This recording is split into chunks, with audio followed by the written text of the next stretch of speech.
Hey there, and welcome to Crime for Sleep. I know you're having trouble falling asleep, so let me keep you company with true crime stories from around the world. Before we dive in, I'm curious, where did you first hear this one? If you enjoy these stories, don't forget to like, comment, and subscribe. Now get comfortable, and let's get into tonight's case. Crime 1, the old farmhouse had one locked room no one could explain. When they forced it open, they found a walk-in closet filled with wedding dresses, 22 of them, all in pristine condition. Pinned to the last one was a faded note. She said yes, but she lied. Millbrook, Pennsylvania wasn't a place where much happened. The small town, nestled between rolling hills and dense forests, had always been a quiet corner of rural America where residents knew each other by name and left their doors unlocked at night. That changed in the autumn of 2019 when realtor Diane Stevens got a call about listing the Hargrove property. The Hargrove farmhouse had stood on the outskirts of town for over a century. Charles Hargrove, the last known occupant, had lived there alone for decades after his mother passed away in the late 1980s. He kept to himself, rarely ventured into town, and when he did, exchanged few words with anyone. Locals described him as odd but harmless, a fixture of the community who never quite belonged to it. When Charles died at age 73 from what appeared to be natural causes, no immediate family came forward. It took county officials 6 months to track down a distant cousin in Oregon who inherited the property and immediately wanted to sell it. The house was in remarkable condition, Diane would later tell investigators. For a man living alone for so long, everything was meticulously maintained. The kitchen looked like it was from the 1970s, but it was spotless. The living room had furniture covered in plastic. It was like a time capsule. But there was one peculiarity that Diane couldn't explain to her client, a room on the second floor that remained locked. No key could be found among Charles's possessions. I told the cousin we'd need to get a locksmith before listing the property, Diane recalled. We needed to know what was in there, could be water damage, mold, anything that might affect the sale. The locksmith arrived on a Tuesday morning. The weather had turned cold, and a light fog hung over the fields surrounding the farmhouse. Jim Kendall had been opening locked doors in Millbrook for 30 years, but something about this job made him uneasy. The lock was strange, he would later say. Not old like the rest of the house. It was a high-security deadbolt, the kind you'd see on an external door, not an interior room. Whoever installed it didn't want anyone getting in. When the door finally swung open, the small gathering, Diane, Jim, and 2 representatives from the county, stood silent for nearly a full minute. None of them had expected what they found. A walk-in closet, meticulously organized, containing 22 wedding dresses arranged chronologically from what appeared to be styles from the 1970s through the early 2000s. Each dress hung in its own clear garment bag. Each had a small tag with a date, no names, just dates. And pinned to the last dress, a simple satin gown with a modest train dated October 17, 2003, was the handwritten note that would launch a multi-state investigation. She said yes, but she lied. Detective Laurel Morgan received the call around noon. At 43, she had spent 15 years with the Pennsylvania State Police, the last 5 in the Criminal Investigation Division. Millbrook fell within her jurisdiction, though she rarely had reason to visit. My first thought was that we were dealing with some kind of fetish, Detective Morgan would later write in her case notes. A lonely old man with a wedding dress collection, unusual but not necessarily criminal. The note changed everything. Within hours, the farmhouse became an active crime scene. Forensic technicians carefully removed each dress for examination. Records of missing persons were pulled for 5 surrounding states. The dates on the dresses, ranging from May 12, 1979 to October 17, 2003, became the focus of intense scrutiny. Charles Hargrove's past unfolded slowly through interviews with neighbors and examination of old records. He had worked as a traveling salesman for a pharmaceutical company until his retirement in 2005. His territory had covered parts of Pennsylvania, Ohio, West Virginia, and Maryland. He never married, had no known long-term relationships, and according to his employment records, had an exemplary work history with regular travel throughout the region. He was the perfect invisible man, Morgan noted. Respectable job, kept his house nice, paid his taxes, nothing that would make you look twice. The investigation took its first significant turn when forensic analysis revealed trace evidence on several of the dresses. Despite their pristine appearance, 5 dresses contained microscopic blood spatter, carefully cleaned but detectable under laboratory conditions. 3 others had human hair that didn't match the same DNA profile. Meanwhile, another team cross-referenced the dates on the dresses with missing persons reports. The first match came 3 weeks into the investigation. Elaine Hoffman, 26, reported missing from her apartment in Pittsburgh on May 14, 1979, 2 days after the date on the first dress. Elaine had told her roommate she was meeting someone for dinner, a man she'd recently met who worked for a pharmaceutical company. She never returned. Her case had gone cold decades ago, with investigators at the time focusing on an ex-boyfriend who had a solid alibi. As the investigation progressed, 7 more matches emerged. All were women between 23 and 35. All had disappeared within days of the dates marked on the dresses. All cases had gone cold. None of the bodies had ever been found. The discovery that shook even the most seasoned investigators came in Charles's basement. Behind a false wall, accessible only through a crawlspace hidden by shelving, investigators found a metal box containing personal effects, driver's licenses, credit cards, small pieces of jewelry, items belonging to women who had vanished, items that could be kept as trophies. We believe Charles Hargrove may be responsible for at least 8 murders over a 24-year period, Detective Morgan announced at a press conference 6 months into the investigation. We're still working to identify the victims connected to the remaining 14 dresses. But the case wasn't so straightforward. As investigators dug deeper into Charles's past, inconsistencies emerged. During 3 of the disappearances, pharmacy company records showed Charles was demonstrably elsewhere, with signatures on delivery forms and hotel receipts placing him hundreds of miles away. Then came the journal, discovered in a safe deposit box listed in Charles's will, with instructions that it be opened only after his death. The journal contained entries spanning 30 years, with descriptions of wedding dresses, dates, and locations, but nothing that explicitly connected him to any crimes. One entry particularly troubled investigators. "I didn't want any of this. I keep them for her. I keep my promises." The question that haunted Detective Morgan, who was her? The answer emerged gradually from Charles's childhood. County records revealed that his mother, Eleanor Hargrove, had been briefly institutionalized in 1965 when Charles was 19. Her diagnosis, delusional disorder with paranoid features. She had been convinced that young women were trying to steal her son away. Interviews with elderly neighbors revealed more.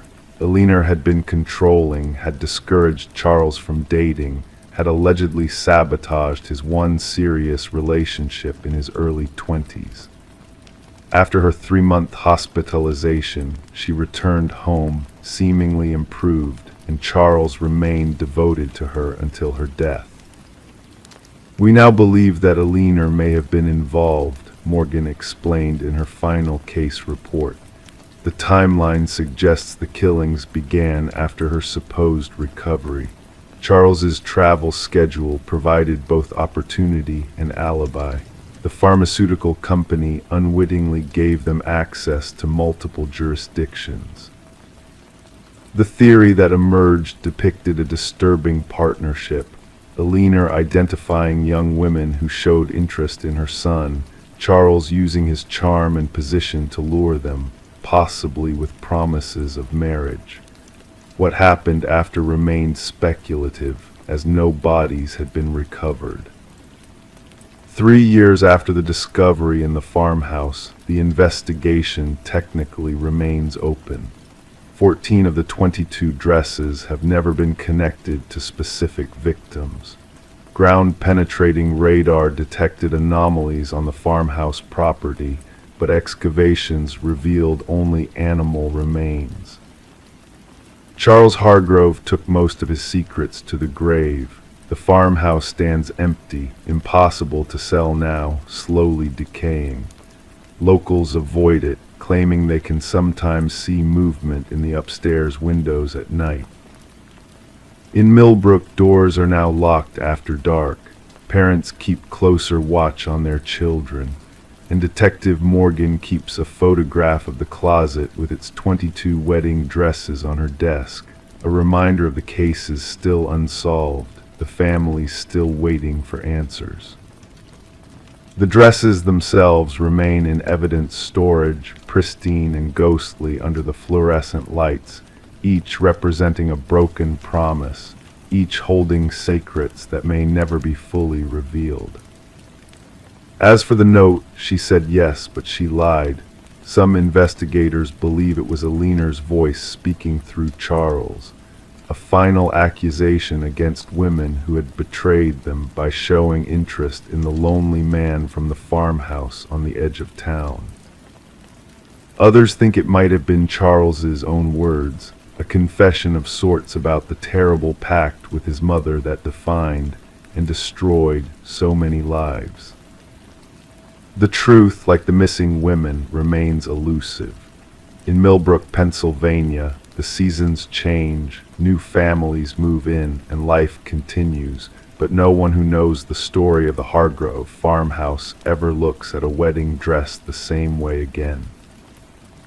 Crime 2, they were digging for a garden when they hit wood, a coffin buried vertically.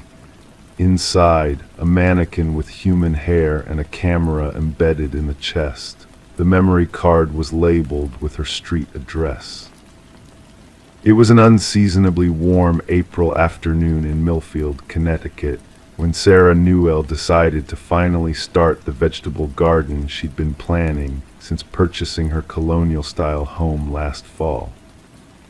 The 34-year-old elementary school librarian had moved to the quiet suburb from Boston, seeking the tranquility that had eluded her in the city. Her modest plot on Oakwood Lane sat at the end of a cul-de-sac, backing onto a small patch of woodland that separated the residential area from the older, historical part of town. The previous owners, an elderly couple who had relocated to Florida, had left the backyard largely untended. Wild grass and weeds had overtaken what was once, according to the real estate listing, a charming garden space. Sarah's spade cut through the soft earth easily, the soil dark and rich beneath the neglected surface. She had been digging for nearly an hour, clearing a rectangular plot about 8 feet from her back porch, when the metal blade struck something solid. Probably just a root, Sarah muttered to herself, adjusting her gardening gloves and stabbing the spade into the ground a few inches away. Again, the unmistakable sound of metal against wood. Curious now, Sarah got down on her knees and began clearing the dirt away with her hands. What emerged made her heart sink into her stomach. Smooth, dark wood, curved at the edges, unmistakably part of a coffin. Sarah called the police immediately. Within 40 minutes, 2 patrol cars and an unmarked sedan were parked along her driveway. Detective Marcus Holland, a veteran of Millfield's small police department, arrived shortly after. With his salt and pepper hair and steady gaze, he had the kind of reassuring presence that made Sarah feel slightly less unnerved by what was unfolding in her backyard. "We'll need to excavate carefully," Detective Holland explained, as a small team of officers cordoned off the area with yellow police tape. "This could be historical. Millfield has burial grounds dating back to the 1700s, though none documented in this particular area." By sunset, what they had uncovered defied any simple historical explanation. The coffin was modern, manufactured within the last decade according to the forensic technician who arrived, and had been deliberately placed vertically in the ground as if standing upright. This unusual positioning had allowed it to be buried in a relatively small hole, only about 4 feet deep. When they finally opened the coffin, the collective breath of everyone present seemed to freeze in the cooling evening air. Inside was not a human body, but a mannequin dressed in a simple white dress. The mannequin's face was eerily realistic, with glass eyes that reflected the flashlight beams in the growing darkness. Most disturbing was the hair, real human hair, blonde and shoulder length, attached to the plastic scalp with meticulous care. But what sent a chill down Detective Holland's spine was what had been embedded in the mannequin's chest. A small digital camera, its lens pointing outward through a circular hole cut in the white dress. "There's a memory card," one of the officers noted, carefully removing the small rectangular chip from the camera. Written on a piece of masking tape wrapped around the card was an address, 1422 Elmwood Drive. Sarah's address. Detective Holland insisted that Sarah stay elsewhere that night. She called her sister in New Haven, who arrived an hour later to pick her up. As Sarah packed an overnight bag, Holland asked questions about the previous owners, about any strange occurrences since she had moved in, about anyone who might have shown unusual interest in her or her property. "The Millers seemed like a normal couple," Sarah said, her voice shaking slightly as she folded clothes into her bag. "They lived here for over 20 years before retiring to Florida. I've received a few pieces of their mail, nothing unusual. And no one has been particularly interested in me or the house since I moved in. I keep to myself mostly. I'm still getting to know people in town." The memory card was taken to the police station, where digital forensics specialist Liam Cortez was called in to examine its contents. The station was quiet that night, with only a few officers on duty. Detective Holland watched over Liam's shoulder as he carefully inserted the card into a computer isolated from the department's network, standard procedure when dealing with unknown digital evidence. "It's encrypted," Liam said after several attempts to access the files. "Professionally done, too. This isn't amateur hour. It'll take time to crack." While the technical team worked on the memory card, Detective Holland began the process of contacting the previous owners. Frank and Alina Miller were initially confused by the late-night call, then horrified as Holland explained what had been found on their former property. "We never noticed anything unusual in that yard," Frank insisted, his voice crackling over the phone line. "We didn't do much gardening in the later years, I admit.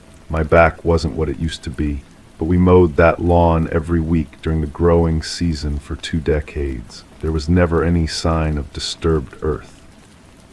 Holland pressed further. "Did you ever notice anyone taking unusual interest in your property? Anyone watching the house or asking questions about it?" There was a pause on the line, followed by muffled conversation between Frank and his wife. Then Aliner's voice came on the phone. There was that man who used to walk his dog past our house. Every day, same time, for maybe 6 months before we moved. He would stop sometimes, let his dog sniff around near the edge of our property. We didn't think much of it. People walked their dogs after all. Can you describe him? Holland asked, pen poised over his notepad. Middle-aged, maybe early 50s, thin, always wore a baseball cap, had a large black dog, a Labrador, I think. It wasn't much to go on, but it was something. The next morning, Holland expanded the investigation, ordering a thorough search of Sarah's entire property and interviewing neighbors along Oakwood Lane. No one recalled seeing anyone digging in the miller's backyard, though several mentioned the man with the black dog who had been a regular presence in the neighborhood for a period of time last year. He said his name was Paul, recalled Martha Jennings, an elderly woman who lived 2 doors down from Sarah. Said he was house-sitting for his cousin on Maple Street. Friendly enough, always waved, but never stopped to chat like most folks around here do. Haven't seen him in months now that I think about it. 3 days into the investigation, Liam Cortez finally broke through the encryption on the memory card. What they found was more disturbing than anyone had anticipated. The card contained hundreds of photographs, all of Sarah Newell. Sarah walking to her car in Boston outside her previous apartment. Sarah at the grocery store. Sarah jogging in a park. Sarah viewing the house on Oakwood Lane with her real estate agent months before she purchased it. The most recent photos showed Sarah sleeping in her bedroom at the new house, taken through her window. The timestamps indicated they were from just 2 weeks before she had begun digging in her garden. He's been watching her for at least a year, Holland said grimly, scrolling through the images. This isn't random. She was targeted specifically, long before she moved here. The investigation now took on a new urgency. Sarah was placed under police protection while detectives combed through her life, looking for connections to anyone who might harbor an obsession with her. Her ex-boyfriends were investigated and cleared. Colleagues from the school where she worked were interviewed.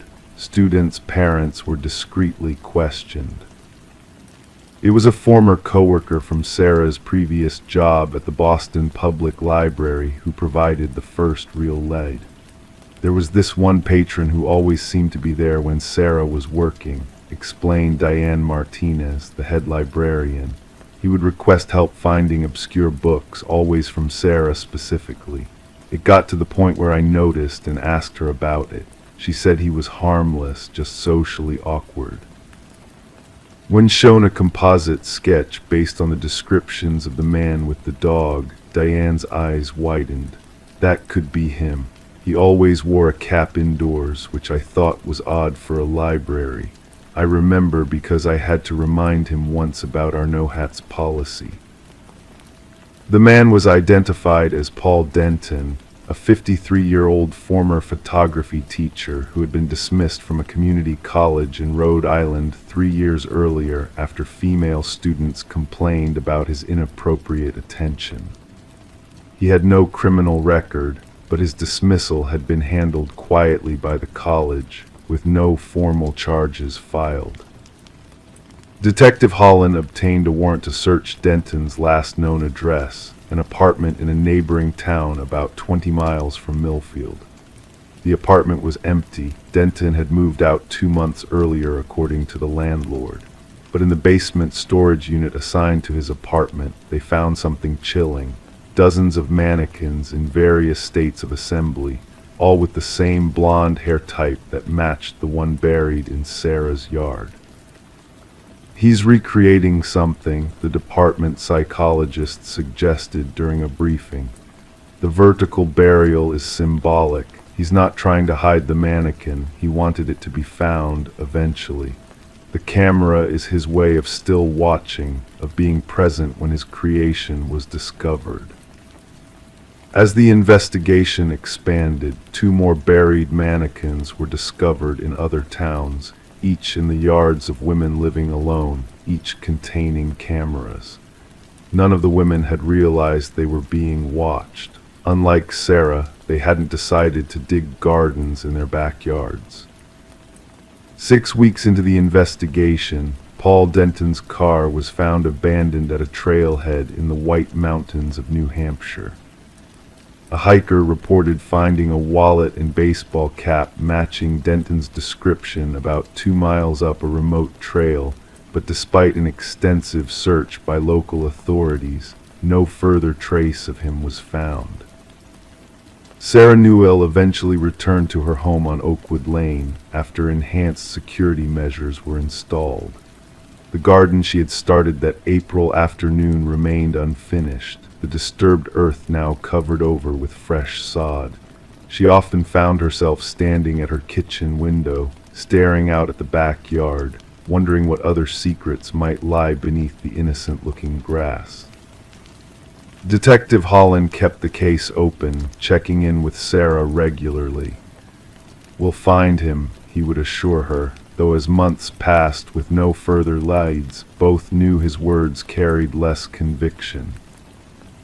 What neither of them knew was that 300 miles away, in a small town in upstate New York, a middle-aged man had recently moved into a quiet apartment complex. The residents knew him as James, a friendly but private man who had taken up residence in Unit 7B. He didn't own a dog now, but he had mentioned to the property manager that he was thinking of getting one soon. A large one, perhaps a black Labrador. Crime 3, she moved in alone, but every time she turned on the heat, a sweet floral scent drifted through the vents. One day she followed the ductwork to the basement. Inside a crawlspace, a woman's purse filled with expired lipstick and a blood-stained scarf. Melissa Winters had always been a cautious woman. At 32, she'd saved enough from her accounting job to purchase her first home, a modest 2-bedroom craftsman built in 1943 on the quiet outskirts of Oak Ridge, Minnesota. The realtor had mentioned the house's unique character and rich history, phrases Melissa would later replay in her mind during sleepless nights. It was September 2018 when she moved in, just as the leaves were beginning to turn. The previous owner, an elderly man named Gerald Hoffman, had moved to Florida after his wife passed away. The house had sat vacant for 11 months before Melissa's offer was accepted. The price had been surprisingly reasonable, something she attributed to the outdated kitchen and the home's distance from the city center. The neighbors kept to themselves. On the right lived the Petersons, a middle-aged couple who exchanged polite waves but rarely ventured beyond their well-maintained yard. To the left stood a rental property that cycled through tenants every year or so. Across the street, a retired schoolteacher named Alina would occasionally bring over baked goods, always careful not to overstay her welcome.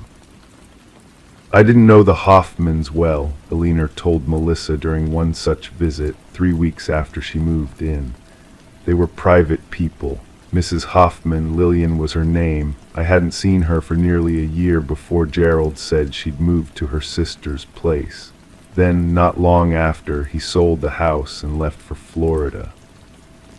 Melissa nodded politely, not particularly interested in the house's previous occupants. She was focused on making the space her own, repainting the walls a soft gray, replacing the outdated lighting fixtures, and planning for larger renovations in the spring. October arrived with an unexpected cold snap. One evening, as the temperature dipped below freezing, Melissa turned on the central heating system for the first time.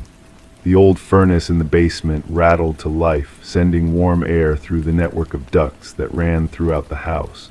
That was when she first noticed it, a sweet, floral scent drifting from the vents, not unpleasant, but distinct. Like perfume, expensive perfume, with notes of jasmine and something heavier, something muskier underneath. At first, Melissa assumed it was residual cleaning product from when she'd had the ducts professionally cleaned before moving in. She opened a few windows to air out the house, then went to bed thinking nothing more of it. The next morning, the scent was gone, but 3 days later, when the temperature dropped again and she once more activated the heating system, the fragrance returned, stronger this time. It seemed to Melissa that it was most noticeable in the hallway leading to the second bedroom, the one she used as a home office. "It's probably just dust burning off the heating elements," her friend Kylie suggested during their weekly phone call. "My cousin's place did the same thing when she first moved in." Melissa accepted this explanation, though something about the perfume smell lingered in her thoughts. It wasn't a mechanical odor, it was distinctly feminine, like someone had sprayed perfume directly into the vents. November brought the first snow, and with it, the necessity of running the heat almost constantly. The scent became a regular part of Melissa's home environment. Sometimes she would wake in the night to find it stronger than usual, as if someone had just walked through her bedroom wearing the fragrance. On these nights, she would lie awake, listening to the old house settle and creak, watching shadows play across her ceiling. She began to research the scent online, trying to identify the specific perfume. After sampling testers at several department stores, she found it, Chanel No. 5, a classic and expensive fragrance that had been around since the 1920s. Mrs. Hoffman always wore Chanel, Eleanor mentioned casually when Melissa brought over some mail that had been delivered to her house by mistake. Said it was the only thing her husband ever gave her that she truly loved. Something about the comment made Melissa uncomfortable.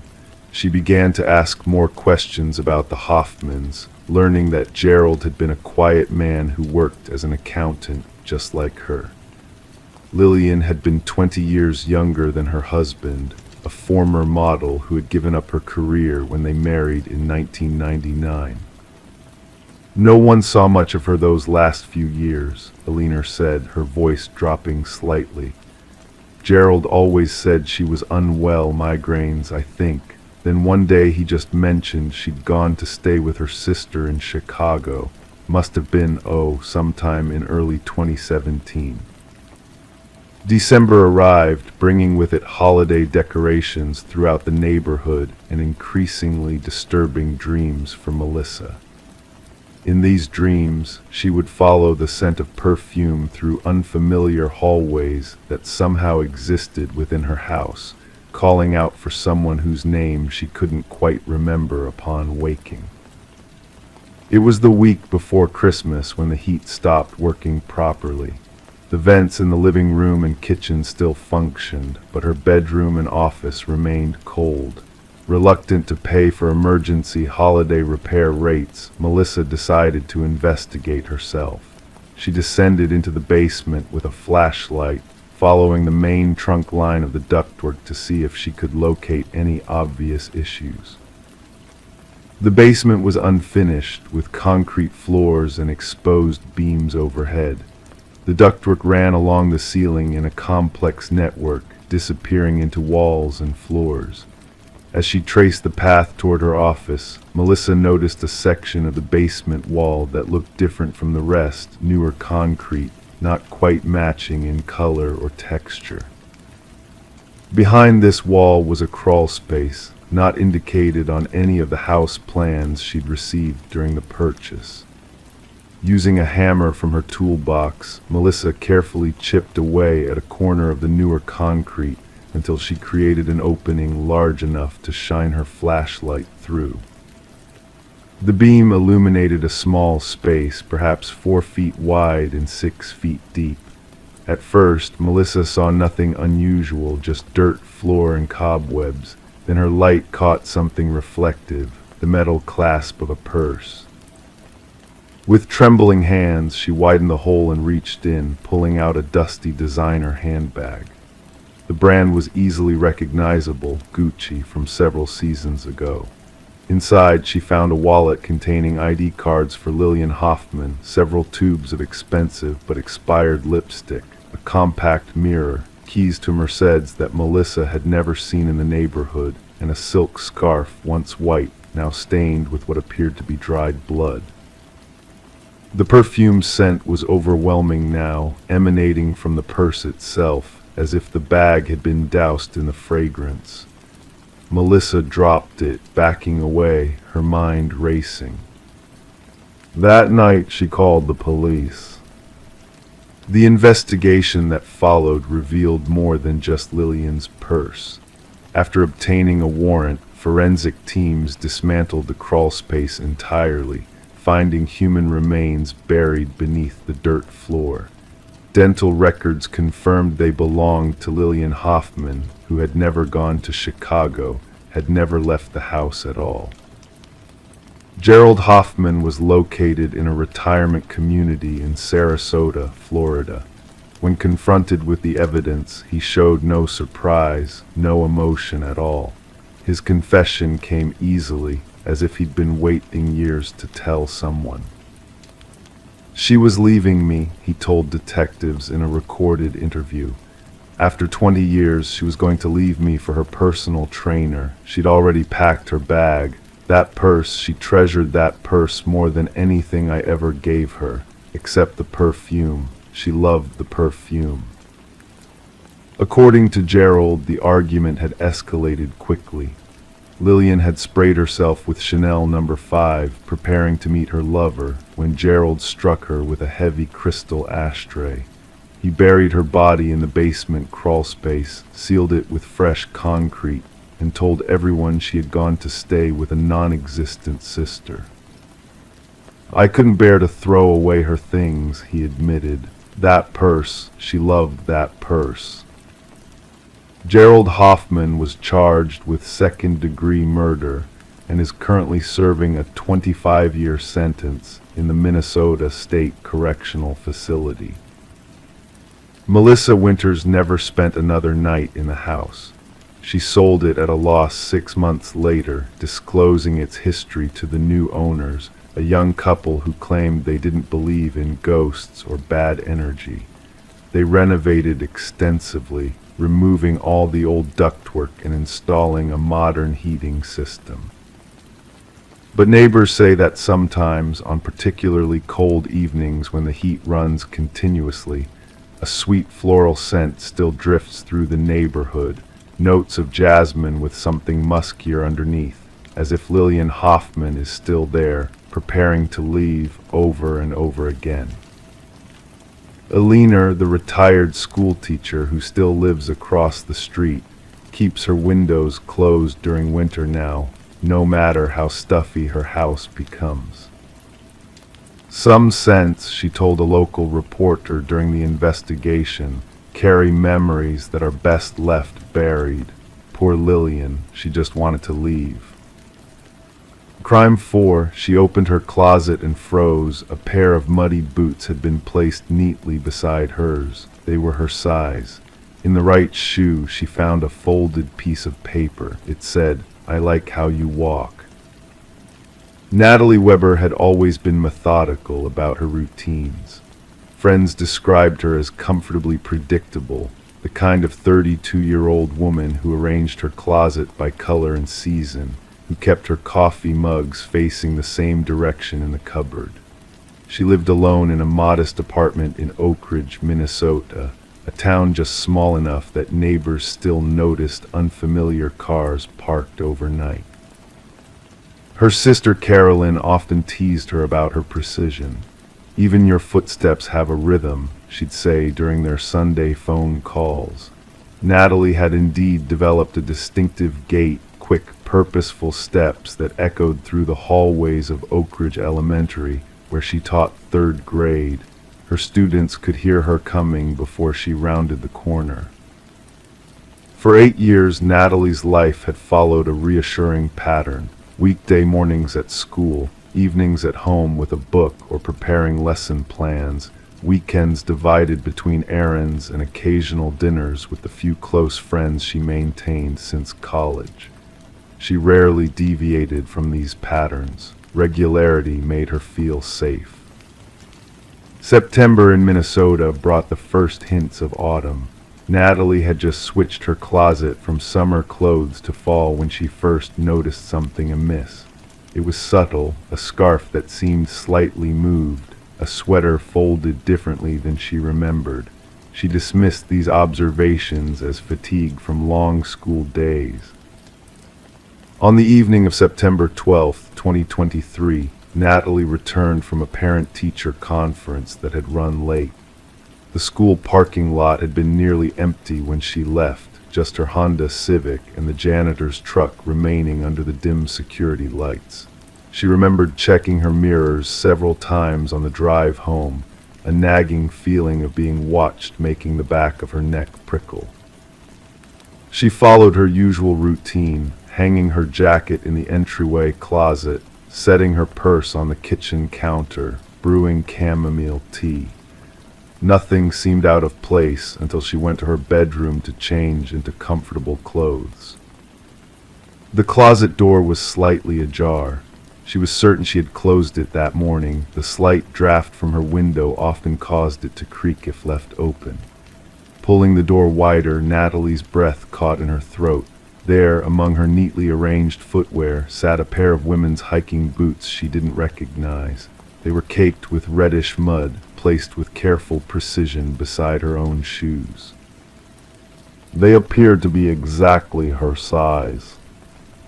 With trembling hands, Natalie noticed something protruding from the right boot, a folded piece of lined paper, the kind taken from a standard notebook. The message inside, written in neat, controlled handwriting, consisted of just 5 words: "I like how you walk." Detective Marcus Holloway received the call at 9:17 p.m. By the time he arrived at Natalie's apartment, she had touched nothing else, sitting rigidly on her living room sofa, arms wrapped around herself. The responding officer had already secured the scene. "Could they belong to a friend?" Holloway asked gently, examining the boots now contained in an evidence bag. "Someone who might have changed shoes at your place recently." Natalie shook her head. "I don't have people over often, and I would remember those." Her voice was steady, but her hands wouldn't stop shaking. "Someone has been in my apartment, detective. Someone has been watching me." The investigation revealed no signs of forced entry. Natalie's spare key, which she kept hidden under a decorative rock near her back porch, remained untouched. Nothing was missing, no electronics, no jewelry, no cash from the emergency envelope she kept in her desk drawer. Just the addition of boots that weren't hers and a note. Security cameras in the apartment complex had been out of order for maintenance that week, a coincidence that Holloway found troubling. Neighbors reported seeing nothing unusual, though elderly Mrs. Kelsey from across the hall mentioned a carpet cleaning service van parked in the visitor section earlier that day. "Did anyone schedule carpet cleaning?" Holloway asked the building manager. "Not through us," he replied, scrolling through his maintenance log. "Residents sometimes hire outside services, but they're supposed to notify the office." The mud on the boots yielded the first concrete lead. Analysis determined it contained mineral compositions specific to the riverbank areas near Willow Creek Park, about 3 miles from Natalie's apartment. The park had been partially closed for trail maintenance, with only the eastern paths remaining open to the public. Natalie's routine didn't include visits to Willow Creek. She preferred the paved walking path at Memorial Park, closer to her home. School security footage showed nothing unusual in the days preceding the incident. Natalie arrived and departed at her normal times. No unfamiliar figures lingered near her classroom or car. Yet when Holloway interviewed her colleagues, a detail emerged from Brenda Morales, the school librarian. There was a man asking about her, Brenda recalled, frowning. About 2 weeks ago, said he was thinking of enrolling his daughter and heard great things about Ms. Weber. Wanted to know her schedule, which I thought was odd. I just told him to contact the front office. Can you describe him? Holloway asked. Average height, I guess, dark hair, wore a green jacket, nothing remarkable except, she paused, except his shoes. They were unusually clean, like he'd just bought them. I remember thinking it was strange because it had been raining all day, but they looked pristine. The description was too vague to generate a suspect profile, but it added to Holloway's growing concern. Someone had been collecting information on Natalie, studying her movements, learning her patterns. 3 days after finding the boots, Natalie noticed her mail had been opened and carefully resealed. Small items in her apartment seemed shifted, a photo frame turned slightly, her toothbrush in a different position than she remembered leaving it. She began staying with her sister Carolyn, unable to feel safe in her own space. She's falling apart, Carolyn told Holloway during a follow-up interview. She's always double-checking doors now, looking over her shoulder. This isn't just about boots anymore. Someone's trying to break her mentally. On September 21st, 9 days after the boot incident, Natalie received a text message from an unknown number.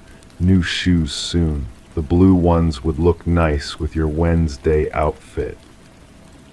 Natalie hadn't worn blue on Wednesdays in months. The phone number traced back to a prepaid cell purchased with cash at a convenience store 30 miles away. Store security footage showed a person in a baseball cap and surgical mask, standard pandemic attire that made identification impossible. The breakthrough came unexpectedly. A groundskeeper at Willow Creek reported finding a small, temporary shelter hidden in the wooded area beyond the maintained trails, the section closed to the public. Inside were photographs of Natalie, entering her apartment building, teaching in her classroom, shopping at the local grocery store. A notebook contained detailed observations of her daily movements, including precise times she left for work, which parking spot she typically chose, and which neighbors she spoke with regularly.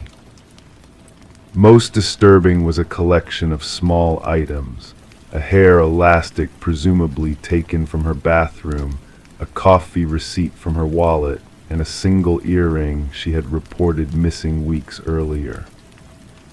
The police increased patrols around Natalie's apartment and the school. They installed temporary cameras at both locations. Natalie took a leave of absence from teaching, the constant anxiety making it impossible to focus on her students. Then, as suddenly as it had begun, the incident stopped. No more displaced items, no more text messages, no unfamiliar vehicles reported in the neighborhood. For almost 3 weeks, nothing happened. Investigators began to wonder if the stalker had been scared off by the increased police presence, or if they had moved on to another target.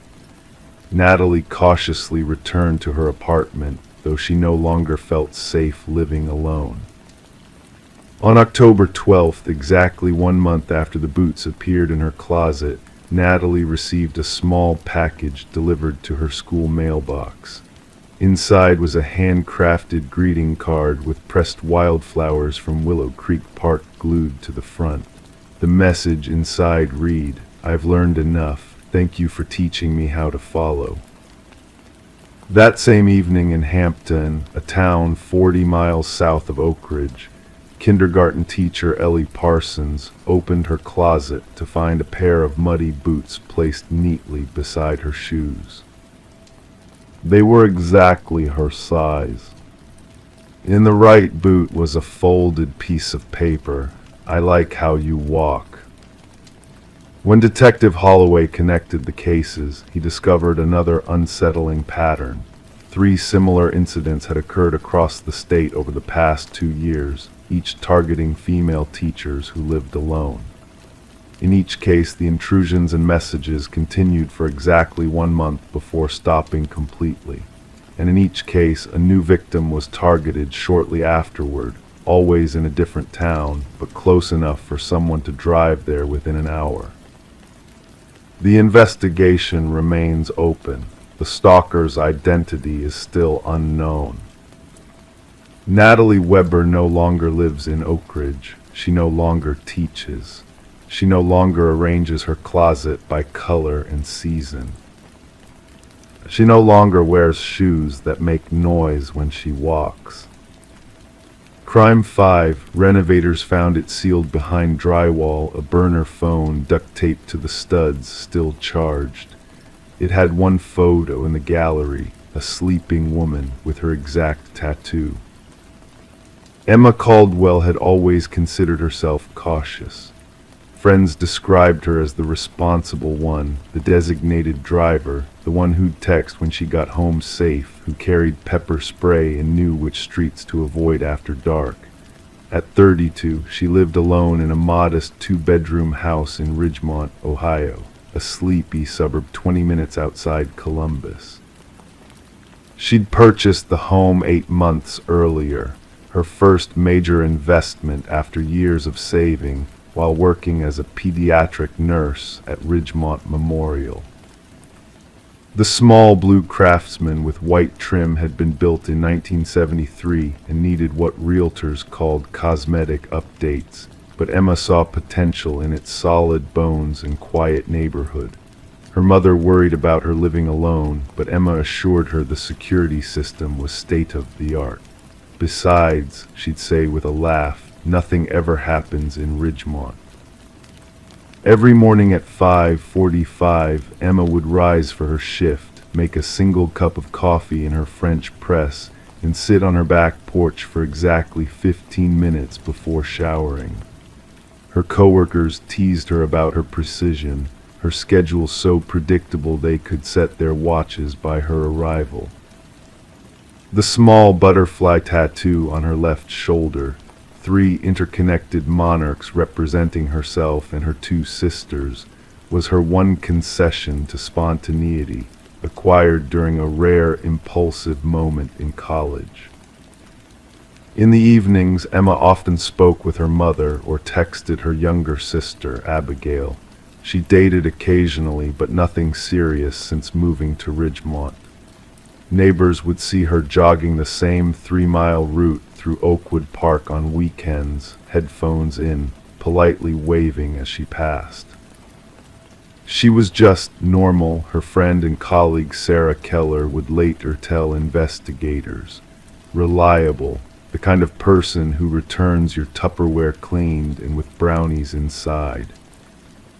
The house required work. Emma tackled smaller projects herself, painting the living room a soft sage green, replacing cabinet hardware, but saved for professionals to handle the bathroom renovation she'd planned for the spring of 2023.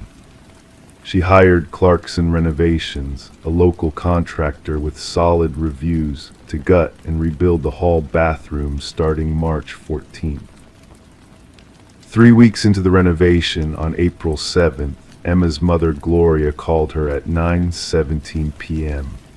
When Emma didn't answer, Gloria left a voicemail about an upcoming family dinner. Nothing urgent. She thought nothing of it until the next morning when Emma still hadn't returned her call, unusual for her punctual daughter. After 3 unanswered calls, Gloria phoned the hospital. Emma hadn't shown up for her shift. She hadn't called in sick. She hadn't answered texts from her supervisor.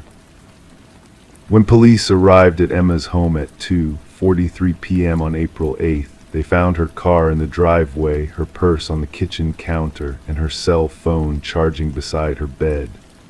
The coffee maker was prepared for morning brewing, a single cup's worth of grounds measured in the filter.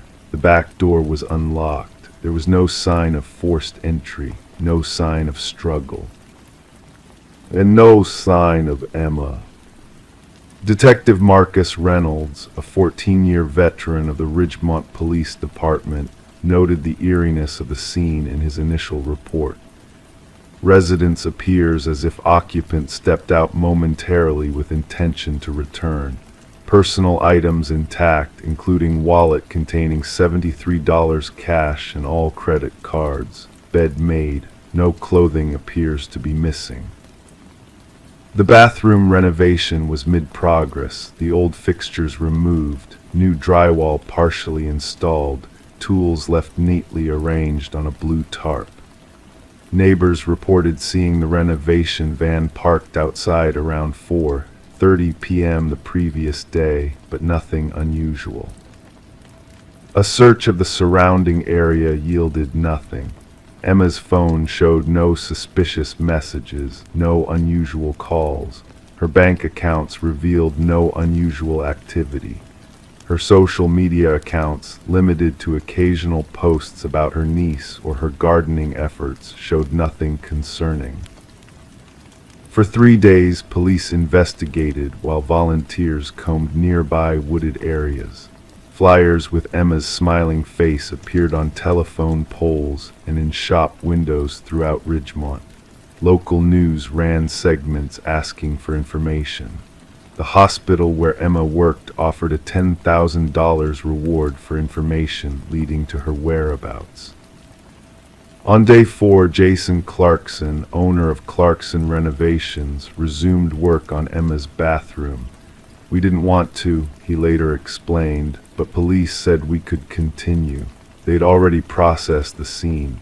I guess they thought routine might help, like she might just come home." 2 hours into the workday, Marco Ruiz, one of Clarkson's workers, made an unsettling discovery while removing a section of old drywall that separated the bathroom from an adjacent linen closet. "I was taking down this section by the closet, and I felt something weird behind it," Marco later told Detective Reynolds. "At first I thought it was a dead rat or something, but then I saw the tape." Secured to a wall stud with silver duct tape was a cheap prepaid phone, commonly called a burner phone. The phone was switched off, but remarkably, still held a partial charge when Marco powered it on. There were no contacts saved, no call history, no text messages. Only a single photo in the gallery, a woman sleeping, her face partially turned away from the camera, the bedspread blue and unfamiliar. But clearly visible on her exposed left shoulder was a tattoo of 3 interconnected butterfly monarchs, identical to Emma's. The timestamp on the photo read 2:14 a.m., March 17th, 3 days after the renovation had begun. "It doesn't make sense," Gloria Caldwell said when detectives showed her the photograph. "That's Emma's tattoo, I'm certain, but that's not her bedroom. Those aren't her sheets. Where was this taken, and why would someone hide the phone?" Jason Clarkson provided records of all employees who had worked on Emma's renovation. He employed 8 workers, all of whom had been with the company for at least 2 years. None had criminal records beyond minor traffic violations. All consented to interviews and searches of their homes. "I've known these guys for years," Clarkson insisted. "They're family men. They couldn't do something like this." The investigation expanded. Digital forensics recovered nothing else from the burner phone, no fingerprints, no metadata beyond the photo timestamp. The phone had been purchased with cash at a convenience store 15 miles away 6 months earlier. The store's security footage had long been overwritten. Emma's laptop revealed standard browsing history, nursing research, Netflix, online shopping, but also something curious. She had searched how to tell if someone has been in your house and security cameras affordable a week before her disappearance. Detective Reynolds ordered a more thorough search of Emma's house, including the walls, crawl spaces, and attic. They found nothing else hidden, no secret messages, no signs of disturbance. Then came the neighbor's doorbell camera footage. Mrs. Abernathy, who lived across the street, had a security camera that captured a slice of Emma's front yard. Most days showed nothing unusual: Emma leaving for work, occasional deliveries, the renovation van. But reviewing footage from 2 weeks before Emma's disappearance, technicians noticed something odd. At 3:47 a.m. on March 23rd, a figure crossed briefly through the camera's field of view, approaching Emma's house. The figure wore dark clothing and kept their head down, features indistinguishable in the low-quality night footage. The person didn't return through the camera's range. When investigators canvassed the neighborhood again, another neighbor, Ted Wilson, remembered something. About a month ago, maybe more, I was walking my dog late. I have insomnia, and I saw headlights. A car parked down the block, just sitting there, lights off after a minute. I didn't think much of it. People have visitors, you know, but it was late, after midnight. Wilson couldn't recall the car's make or model, just that it was dark-colored, maybe blue or black. The renovation crew continued to be the focus of the investigation. While all had alibis for the night of Emma's disappearance, the timeline became murkier regarding who had access to her home during the weeks prior. These jobs, people come and go, Clarkson explained. Someone's sick, someone else fills in. We're at the mercy of scheduling and other jobs running long. 5 weeks into the investigation, with Emma still missing, police received an anonymous call. The caller, voice disguised, said only, "Check the Westlake Motel, room 18, March 17th. The call lasted 9 seconds. The Westlake Motel, a budget establishment on the outskirts of Columbus, kept minimal records and had no security cameras. The night clerk from March remembered nothing unusual. Room 18 had been rented to a John Smith, who paid cash and left no identification. But the motel's cleaning staff remembered something: the blue bedspread that had been in room 18 until it was replaced in early April. The same blue bedspread visible in the photo of the sleeping woman with Emma's tattoo. 6 weeks after Emma's disappearance, Detective Reynolds received a letter at the station, unmarked except for his name. Inside was a key to a storage unit at Summit Self-Storage, 5 miles from Emma's home. The unit contained nothing but a single chair, a camera tripod, and a laptop. When digital forensics processed the laptop, they found it had been completely wiped, except for a single text file in the document's folder labeled "Watching TXT." The file contained dates and times, cryptic notes. Feb 12, 6:12 a.m. Coffee routine. Lace on right shoe untied. Feb 18:10, 34 p.m. Bathroom light on 47 minutes. Feb 26:3, 15 a.m. Checked window again, still secure. Mar 9, 11:22 p.m. Phone call 18 minutes. Sister. Mar 12, all day preparations complete. Mar 17:2, 14 a.m. Perfect opportunity. Then finally, APRA 7, she noticed today. She knows, time to move. The investigation expanded yet again. No fingerprints on the laptop or storage unit key. The storage unit had been rented under a false name with cash. The trail went cold. 8 weeks after her disappearance, while executing another search warrant at Emma's home, officers found something they'd previously missed: a small notebook tucked between the mattress and box spring of her bed. Inside, in Emma's handwriting, Someone's been here again, nothing taken but things moved slightly. The coffee mug in a different cabinet, my running shoes aligned too perfectly. Am I losing my mind? Maybe Mom's right about this place. After the bathroom's done, I should consider selling. I feel watched. The final entry, dated April 7th, found something disturbing today while looking for extra towels.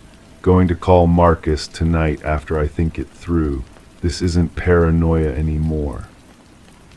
Marcus, Detective Reynolds' first name. They had attended high school together 20 years earlier. Emma had never called him. The case remains unsolved. The bathroom renovation was eventually completed, the house sold at a loss. Emma Caldwell's family still distributes flyers on the anniversary of her disappearance. Detective Reynolds keeps the burner phone in his desk drawer, checking it occasionally to see if any new messages might appear. And in Ridgemont, Ohio, residents now double-check their locks before bed, wondering what might be hidden behind their walls and whether someone might be watching as they sleep.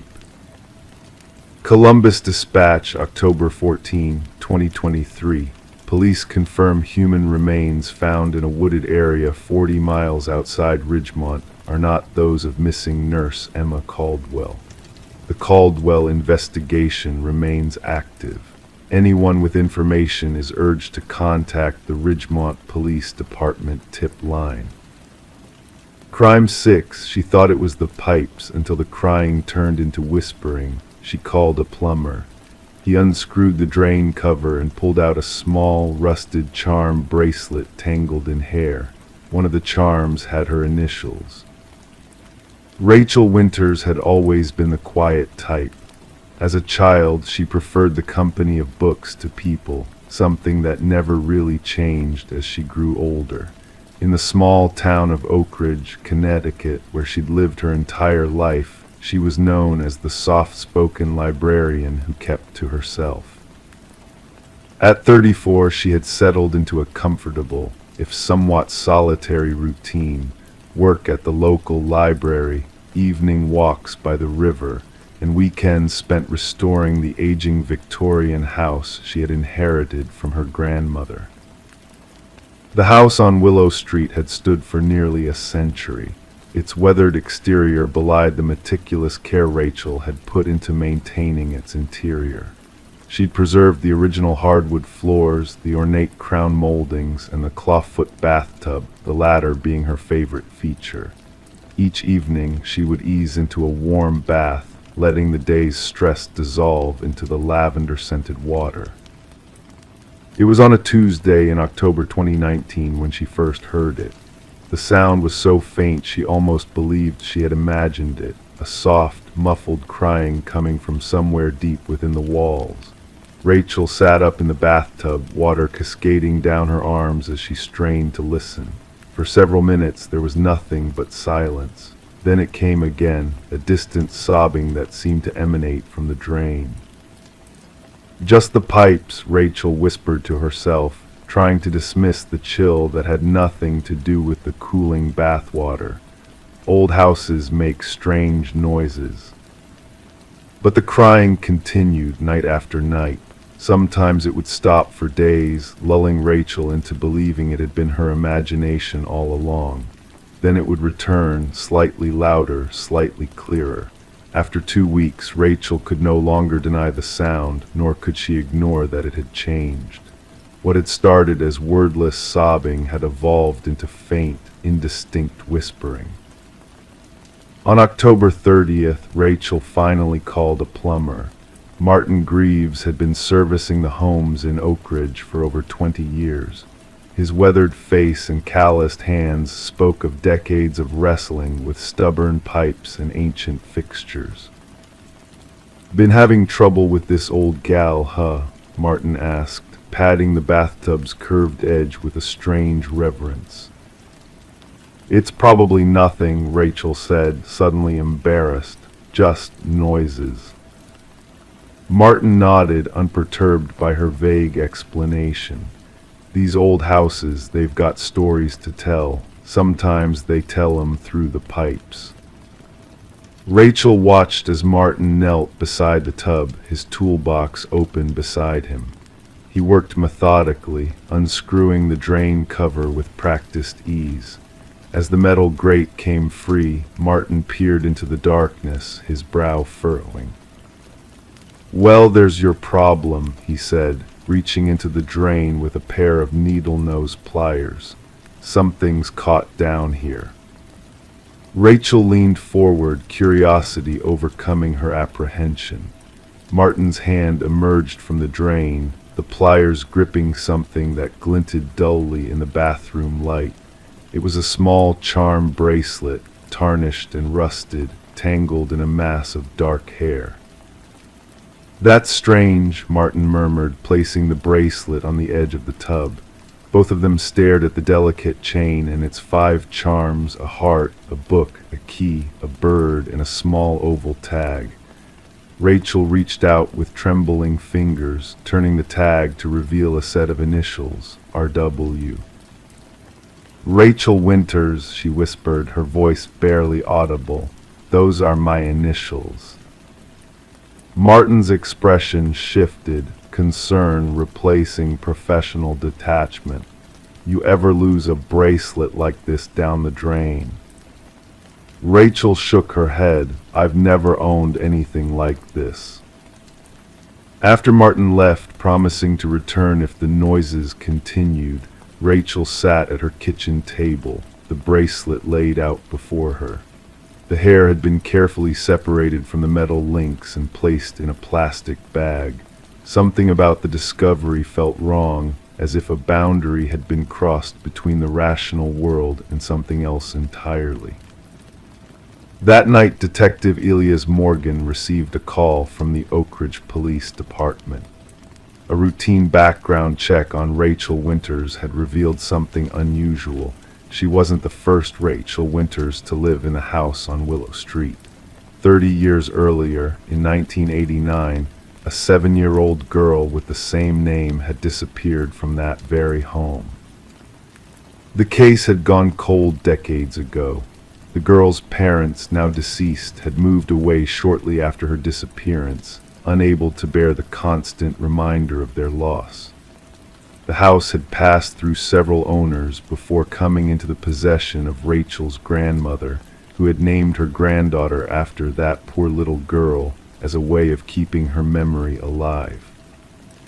Detective Morgan arrived at Rachel's door the following morning, Halloween. His tall frame and serious expression immediately put Rachel on edge. "Ms. Winters, I'm Detective Morgan. I'd like to ask you a few questions about the item you found yesterday." Rachel led him to the kitchen where the bracelet still lay. "The plumber reported it," she said, suddenly understanding Martin's unease before he left. "I don't see what the problem is, it's just junk." "Not exactly," Morgan replied, carefully picking up the plastic bag containing the hair. "We believe this may be connected to a cold case, a missing person." Over the next hour, Rachel learned about her namesake, the little girl who had vanished without a trace while her parents were hosting a dinner party downstairs. How the last person to see her had been the babysitter, a teenage neighbor who reported checking on her at 8:15 p.m. and finding her asleep. By 9:30 p.m., when her mother went to kiss her goodnight, the bed was empty. The house had been searched from top to bottom, no sign of forced entry, no evidence of an abduction. "The case went nowhere," Morgan explained. "The parents were devastated but eventually cleared. The babysitter's story checked out. It was as if the girl had simply vanished." Rachel felt a knot form in her stomach. "And now what? You think finding this bracelet means something?" "I think it means we need to take a closer look at your plumbing system," Morgan said with grim certainty. The next day, as children across Oak Ridge prepared their Halloween costumes, a team of forensic specialists descended on Rachel's house. They removed sections of pipe from beneath the bathtub, extracting decades of accumulated debris. By afternoon, they had found more than just hair and soap scum. Tiny bone fragments, later identified as belonging to a child's hand, emerged from the darkened pipes. Further investigation revealed a hidden space beneath the bathroom floor, accessible only through a small panel in the basement ceiling, a panel that had been painted over countless times, effectively hiding it from casual observation. Inside this space, they found the partial remains of a child, wrapped in a blanket embroidered with butterflies. The case reopened with a vengeance. Old interviews were reviewed, surviving witnesses re-interviewed. The babysitter, now a middle-aged woman named Diane Mercer, still lived in Oak Ridge, working as a real estate agent. She maintained her original statement, though her eyes darted nervously when questioned about that night. "I checked on her at 8:15. She was asleep, that's all I know." The breakthrough came not from forensic evidence, but from a chance discovery in the attic of Rachel's house. While removing insulation to check for additional hidden spaces, a worker found a small diary wedged between the rafters. The faded pink cover bore the name Diane in childish handwriting. Its pages revealed the disturbing truth. Diane, then 15, had developed an obsession with her neighbor's perfect life, their beautiful home, their successful careers, their angelic daughter who shared her middle name. The entries grew increasingly bizarre, detailing how Diane believed she was meant to be part of their family, how the little girl should have been her sister, how sometimes she pretended to be her. The final entry, dated the day of the disappearance, contained just one line: "If I can't have her, no one will." When confronted with her diary, Diane Mercer broke down. She confessed that she had suffocated Rachel while the girl slept, then panicked. Unable to move the body out of the house with the parents and dinner guests downstairs, she had hidden it in the crawl space she had discovered while exploring the house weeks earlier. She had kept the charm bracelet, a birthday gift from the girl's parents, as a keepsake. For Rachel, the resolution brought little comfort. The crying had stopped, but the knowledge that she had been bathing above a child's remains for years, a child whose name she carried, haunted her. She put the house up for sale, but found no buyers. Who would want a home with such a grisly history? In time, Rachel moved away from Oak Ridge, leaving behind the house and its terrible secrets. But sometimes in her dreams she still hears it, the soft crying that turns to whispers calling her name which was never truly hers to begin with. And somewhere in Connecticut, the house on Willow Street stands empty, its rooms silent except for the occasional sound of water moving through old pipes, a sound that to some ears might resemble a child's distant sobs. Note, this is a work of fiction. Any resemblance to real persons, living or dead, or actual events is purely coincidental. Crime 7, she picked it up from a curb. It looked clean. But when she moved it into the light, she saw them, dozens of names carved into the wooden base, all first names, except one. That one matched her full legal name, middle initial included. The apartment on Laurel Street wasn't much, but it was all Vanessa R. Mitchell could afford after the divorce. The one-bedroom walk-up in Millfield, Ohio, sat above a convenience store that kept irregular hours. The previous tenant had left in a hurry, according to the landlord, who seemed eager to fill the space without asking too many questions. Vanessa had spent her last dollars on the security deposit. After the movers had dropped off her few remaining possessions, a bed, a dresser, some kitchenware, the emptiness of the small living room became oppressive. She needed furniture but had exhausted her budget. That's when she saw it, a well-maintained, mid-century couch sitting by the curb 3 blocks away with a handwritten "free" sign taped to one cushion. The upholstery was a muted olive green, clean and without visible stains. Vanessa couldn't believe her luck. With the help of a neighbor, she managed to carry it up to her apartment before the evening rain began. "Somebody's looking out for you," her neighbor had said before leaving. "Furniture like that doesn't end up on the curb these days." Under the harsh fluorescent kitchen light where they had temporarily placed it, Vanessa noticed the couch's wooden base had unusual markings. Crouching down to examine them, her breath caught in her throat. Dozens of names were meticulously carved into the wood: Lisa, Thomas, Megan, Brian, Jennifer, Kevin. They continued around the base, some deeper than others, some in different handwriting styles. But then near the back corner, partially hidden by shadow, Vanessa R. Mitchell. Her full legal name, not the shortened Vanessa Mitchell she used professionally, but the complete version with her rarely used middle initial. Vanessa convinced herself it was a bizarre coincidence.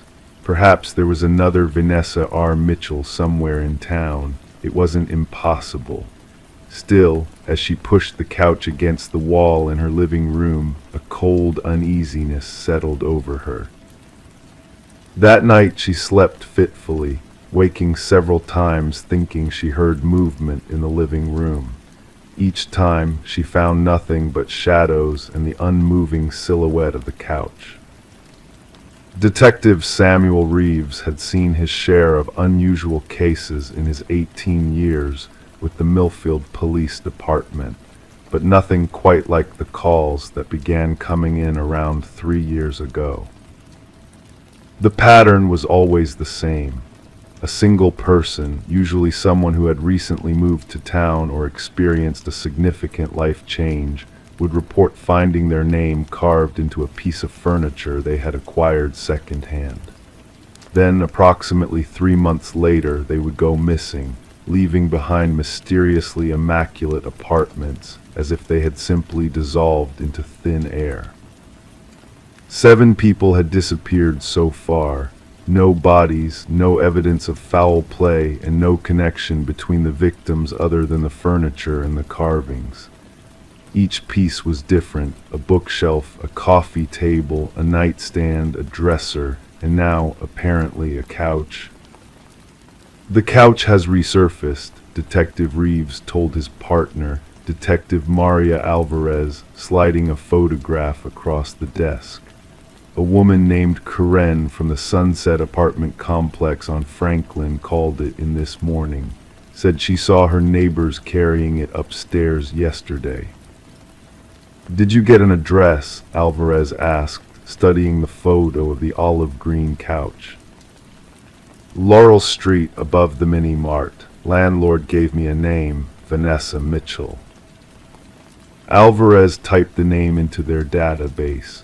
No priors, no record. Divorce finalized 3 months ago. Previous address in Columbus. "Let's pay Ms. Mitchell a visit," Reeves said, reaching for his jacket, "before she becomes victim number 8.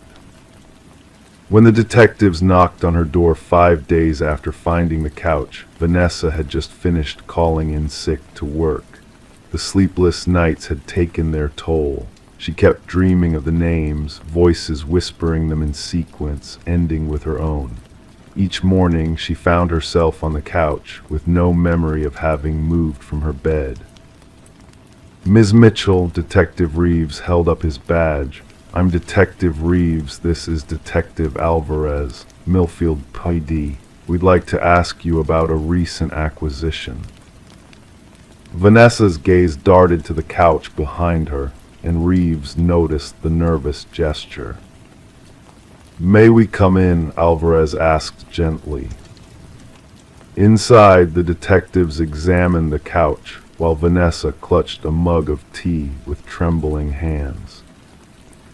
"You found this on the curb?" Reeves asked, crouching to examine the carvings with a pen light. 5 days ago on Maple Drive. Vanessa's voice was thin. My name is there, my full legal name. How is that possible? The detectives exchanged a look that made Vanessa's stomach tighten.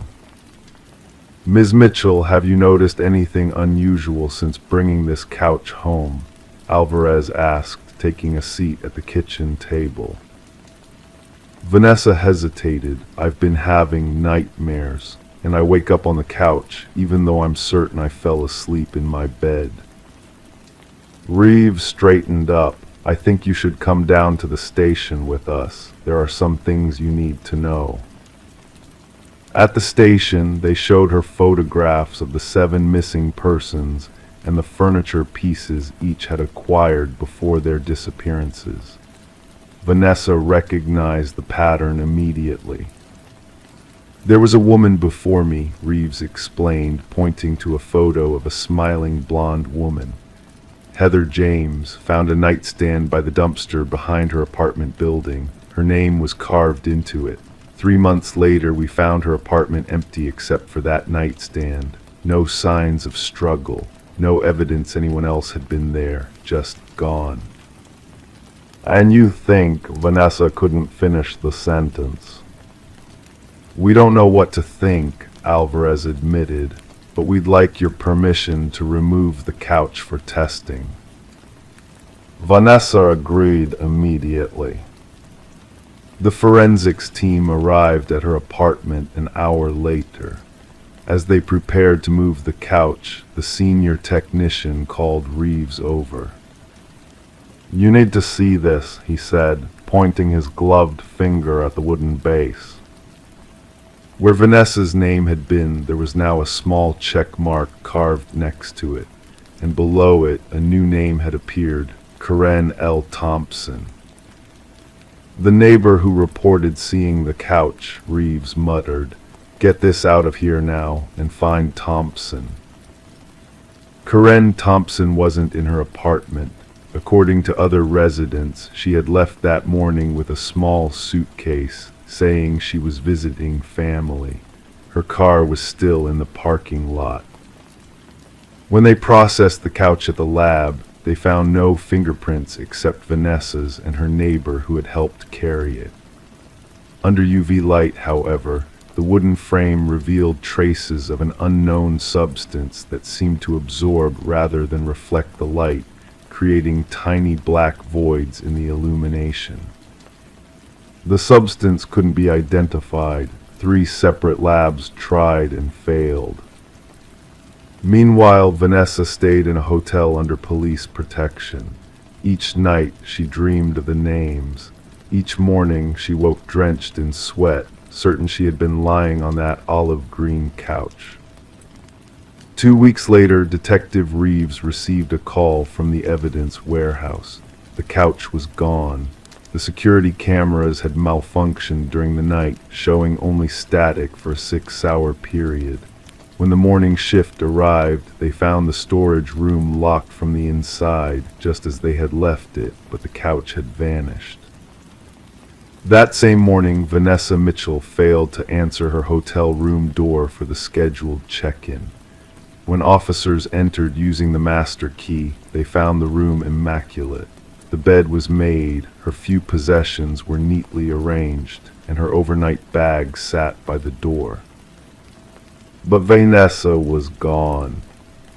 3 months later, a graduate student named Michael Chen found an olive green couch sitting next to the dumpster behind his apartment building. It looked clean and well maintained, a lucky find for his sparse living room. When he moved it into his apartment and examined it under the light, he noticed the names carved into the wooden base. Dozens of them, with small check marks next to each one. The last name on the list was his own, Michael J. Chen. He told himself it was a bizarre coincidence and pushed the couch against the wall. That night he dreamed of voices whispering names in sequence, ending with his own. When he woke the next morning, He was lying on the couch with no memory of having moved from his bed. The investigation remains open. Detective Reeves still keeps the photographs of the 8 missing persons on his desk, including Vanessa Mitchell. Sometimes at night, when the office is empty, he swears he can hear whispers, voices reciting names in sequence, always adding new ones to the list. The couch has never been found, but somewhere in Millfield a piece of furniture sits by a curb, waiting for its next owner to take it home. And another name is carved into the wood, waiting to be discovered. Crime 8, the room had been cleared for years, but when she opened the door one morning, the mobile above the crib was spinning. On the floor, a pacifier that hadn't been there before. Inside the crib, a photo of her as a baby with someone else's face scratched out beside her. In the quiet town of Millersville, Pennsylvania, Rebecca Lawson had always been known as the thoughtful, reserved woman who lived in the old Victorian house on Maple Street. At 36, she had built a life for herself as a respected high school English teacher, someone who kept to herself but was always ready with a kind word for her students or neighbors. What most people in town didn't know was that Rebecca's life was shaped by a profound loss. 8 years earlier, she had been married to Daniel Lawson, a local architect with a warm smile and steady hands. They had been expecting their first child, a girl they planned to name Emma. But in Rebecca's 7th month of pregnancy, complications arose suddenly. Despite the doctor's best efforts, the baby was stillborn. Daniel had been Rebecca's rock during those dark months that followed. Together, they had painted the nursery a soft yellow, assembled the white wooden crib, and hung the delicate mobile with tiny stars and moons. And together, they had eventually packed everything away, unable to face the constant reminder of what they had lost. Their marriage didn't survive the grief. 2 years after Emma's death, Daniel moved out, leaving Rebecca alone in a house that once held so much promise. By mutual agreement, they kept the nursery door closed, the room untouched but empty, a silent memorial to what might have been. After the divorce was finalized, Daniel moved to Seattle. Rebecca stayed, unable to leave the only home she had ever shared with her daughter, however brief that time had been. As the years passed, she found solace in her teaching and in the quiet rhythms of small-town life. The nursery remained closed, a room she passed by every day but never entered. Until that Tuesday morning in October. Rebecca had woken early, startled by a sound she couldn't quite place, perhaps a dream fading as consciousness returned.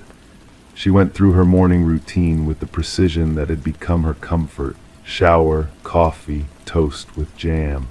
It was as she was heading back upstairs to dress for work that something made her pause outside the nursery door.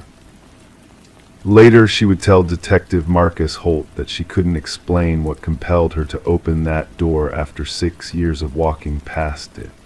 Perhaps it was the unusual chill in the air that morning, or the way the floorboards had creaked differently under her feet. Whatever the reason, Rebecca turned the knob and pushed open the door to the room that had remained untouched for so long. The room should have been empty except for the crib and the small dresser they couldn't bring themselves to remove. The walls should have been bare, the windows covered with the same faded curtains that had hung there for years. Instead, the mobile above the crib was spinning gently, as if someone had just set it in motion. On the hardwood floor lay a pacifier, pink and new-looking, not one of the ones they had purchased all those years ago. And inside the crib, placed carefully on the bare mattress, was a photograph Rebecca recognized immediately, herself as an infant, cradled in her mother's arms. But where her father's face should have been, there was only a jagged hole, as if someone had methodically scratched out his image. Rebecca's first thought was that Daniel had returned, that grief had finally broken something essential in him. But when she called him, hands shaking as she held the phone. He was clearly at work in Seattle, his voice shifting from surprised to concerned as she described what she had found. "Lock the doors, Beck," he told her, using the nickname he hadn't spoken in years. "Call the police. I'm booking a flight home." Detective Marcus Holt arrived within 30 minutes of Rebecca's call. A tall man with prematurely gray hair and kind eyes, he had lived in Millersville his entire life and remembered the Lawsons' tragedy. He listened carefully as Rebecca explained the history of the room, the years it had been locked, the impossibility of what she had found. "Who else has keys to your house, Miss Lawson?" Holt asked, jotting notes in a small leather-bound notebook. "No one," Rebecca answered, then hesitated. "Well, Daniel still has his set, I suppose, but he's in Seattle, has been for years." Detective Holt nodded, taking photographs of the room, the spinning mobile, the pacifier, and the defaced photograph. He collected the items as evidence, placing them carefully in separate bags, while Rebecca stood in the doorway, arms wrapped tightly around herself. "The locks don't appear to be forced," Holt noted, examining the windows and door. "Do you have an alarm system?" Rebecca shook her head. Never seemed necessary in Millersville. As promised, Daniel arrived the following day. Despite the years of separation, Rebecca felt a surge of relief at seeing his familiar face. They sat in the kitchen, two people bound by grief, trying to make sense of something that defied explanation. "I want to see the room," Daniel said finally, and Rebecca led him upstairs. The nursery was empty now, the crib bare, the evidence removed. But Daniel froze in the doorway, his face draining of color. "What is it?" Rebecca asked, alarmed by his expression. "The paint," he whispered. "It's different." Rebecca looked at the walls, the same soft yellow they had chosen together years ago. But as Daniel moved into the room and ran his hand along the wall, she saw what he meant. The yellow was a shade brighter, fresher. Someone had repainted the room, so carefully matching the original color that she hadn't noticed. Detective Holt brought in forensic technicians who confirmed Daniel's observation. The room had been repainted within the last month. They also found microscopic traces of fingerprints on the mobile and the photograph frame, but they didn't match Rebecca, Daniel, or anyone in the police database. As the investigation continued, other unsettling details emerged. 3 months earlier, a customer at the hardware store remembered selling yellow paint to a woman who said she was fixing up a nursery for a friend. The description matched no one Rebecca knew. Then came the revelation that shook Rebecca to her core. The photograph, the one with her father's face scratched out, wasn't from her own childhood album. Her albums were intact, safely stored in the attic. This was a duplicate, but slightly different. The angle was wrong, as if someone had photographed the original photograph from a slight distance. Someone had been in her home before. Someone had access to her most personal possessions. Someone knew about Emma. 2 weeks into the investigation, another discovery. A hidden camera, small as a button, embedded in the nursery ceiling. It had been transmitting to an unknown receiver for at least 6 months. "Someone's been watching you," Detective Holt told Rebecca gently. "We need to consider the possibility that this is more than a random break-in." Rebecca and Daniel moved into a hotel while the police swept the entire house, finding 2 more cameras, one in the kitchen, one in Rebecca's bedroom. The investigation expanded, looking into Rebecca's past, her students, her neighbors, anyone who might have developed an unhealthy fixation on her or her loss. It was Daniel who finally made the connection. "Your father," he said one evening as they sat in the hotel room, surrounded by case files Holt had shared with them. The face scratched out in the photo, it was your father's. Rebecca's relationship with her father had been complicated. Thomas Mercer had abandoned the family when Rebecca was 5, disappearing without explanation. Her mother had never spoken of him again, and Rebecca had grown up with only the faintest memories of a tall man with a booming laugh. "But he's been gone for 30 years, Rebecca protested. He wouldn't even know about Emma, about any of this. Yet something in Daniel's suggestion resonated, opening a door in Rebecca's mind she had kept firmly closed. She remembered, suddenly, the letter that had arrived 3 years ago, no return address, just her name written in an unfamiliar hand. She had thrown it away unopened, assuming it was junk mail. Detective Holt tracked Thomas Mercer to a small apartment in Pittsburgh, just 4 hours away. Records showed he had been released from prison 5 years earlier, after serving 20 years for aggravated assault and stalking, charges involving a woman he had become obsessed with after their brief relationship ended. When the police arrived at Mercer's apartment, they found walls covered with photographs of Rebecca, teaching her class, walking to her car, standing in her kitchen. There were detailed notes about her daily routines, copies of her students' essays she had graded, receipts from restaurants she had visited. And in a small room, set up as a perfect replica of the nursery in Rebecca's house, they found dozens of dolls, each one carefully dressed and positioned. On the wall hung a family tree, meticulously drawn, with Rebecca's name connected to Thomas's, and below that a child's name, Emma. Thomas Mercer was taken into custody, but he refused to speak to anyone except Rebecca. Against the advice of Detective Holt and Daniel, she agreed to meet him, separated by a table in an interview room at the Millersville Police Department. "I wanted to know her," Thomas said, his eyes, so similar to Rebecca's own, never leaving her face. "My granddaughter, you never told me about her." "How could I?" Rebecca asked, her voice steady despite the trembling in her hands. "You left when I was 5. You were a stranger." Thomas leaned forward, his expression earnest.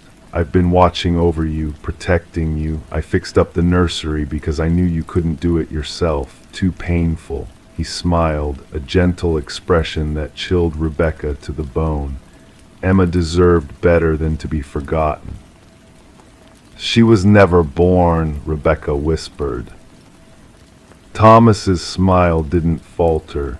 "She's waiting for us, for her family to be together." Thomas Mercer was charged with stalking, breaking and entering, and violation of his parole. Psychological evaluation revealed a man whose grip on reality had slowly deteriorated during his years in prison, creating an elaborate fantasy about the daughter who had rejected him and the granddaughter he would never know. Rebecca sold the house on Maple Street.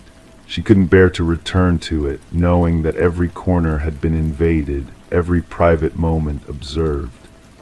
Daniel stayed in Millersville for 3 months, helping her find a new place, supporting her through the trial and Thomas's eventual commitment to a psychiatric facility. Before he returned to Seattle, they visited Emma's grave together for the first time in years. Rebecca placed a small stuffed bear against the headstone, and Daniel laid a single white rose beside it. "I think about what she would have looked like," Rebecca said softly, "whether she would have had your eyes or mine." Daniel nodded, taking her hand in his. "I think about that too." As they walked back to the car, Rebecca glanced over her shoulder at the small grave. For a moment she thought she saw a figure standing beside it, a tall man watching them go. but when she blinked, there was nothing there but shadows and stones. Thomas Mercer died in custody 6 months later. Among his possessions, they found a journal, its pages filled with conversations between him and Emma, conversations that had never happened, could never happen. In his mind, she had been as real as Rebecca herself. Rebecca still teaches at Millersville High School. Sometimes she catches herself looking over her shoulder, checking for cameras in the corners of rooms, examining photographs for signs of tampering. Daniel calls her every Sunday, a connection neither of them seems willing to break again. And though her new house has no nursery, sometimes at night in the moments before sleep claims her, Rebecca thinks she hears the faint, musical tinkling of a mobile spinning gently above an empty crib. Crime 9, the safe was found behind a painting in the hallway. It had no dial, no handle, just a thin slit. Inside, a velvet pouch filled with teeth, baby teeth, all labeled by name. One name was hers. She'd never told anyone what happened to the last one. Natalie Fisher had grown up in the quiet town of Millfield, Connecticut, a place where even the local police station closed before midnight. A town where people still left their doors unlocked some evenings. Natalie had moved away at 18, determined never to return to the sleepy community that felt more like a cage than a home. But 23 years later, on a crisp October morning in 2023, she found herself standing in the foyer of her childhood home.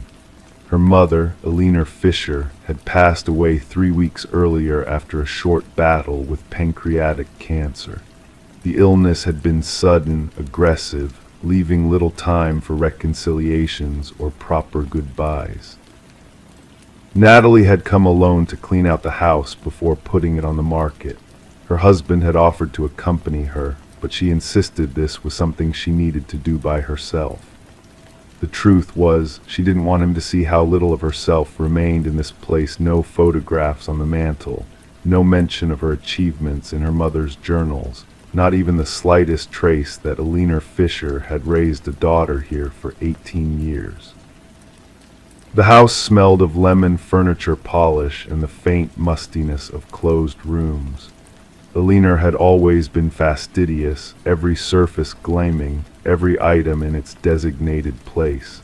Even in her final weeks, she had insisted on keeping up appearances, hiring a cleaning service when she became too weak to do it herself. Natalie worked methodically, room by room, sorting items into boxes labeled donate, sell, and keep. The keep box remained nearly empty.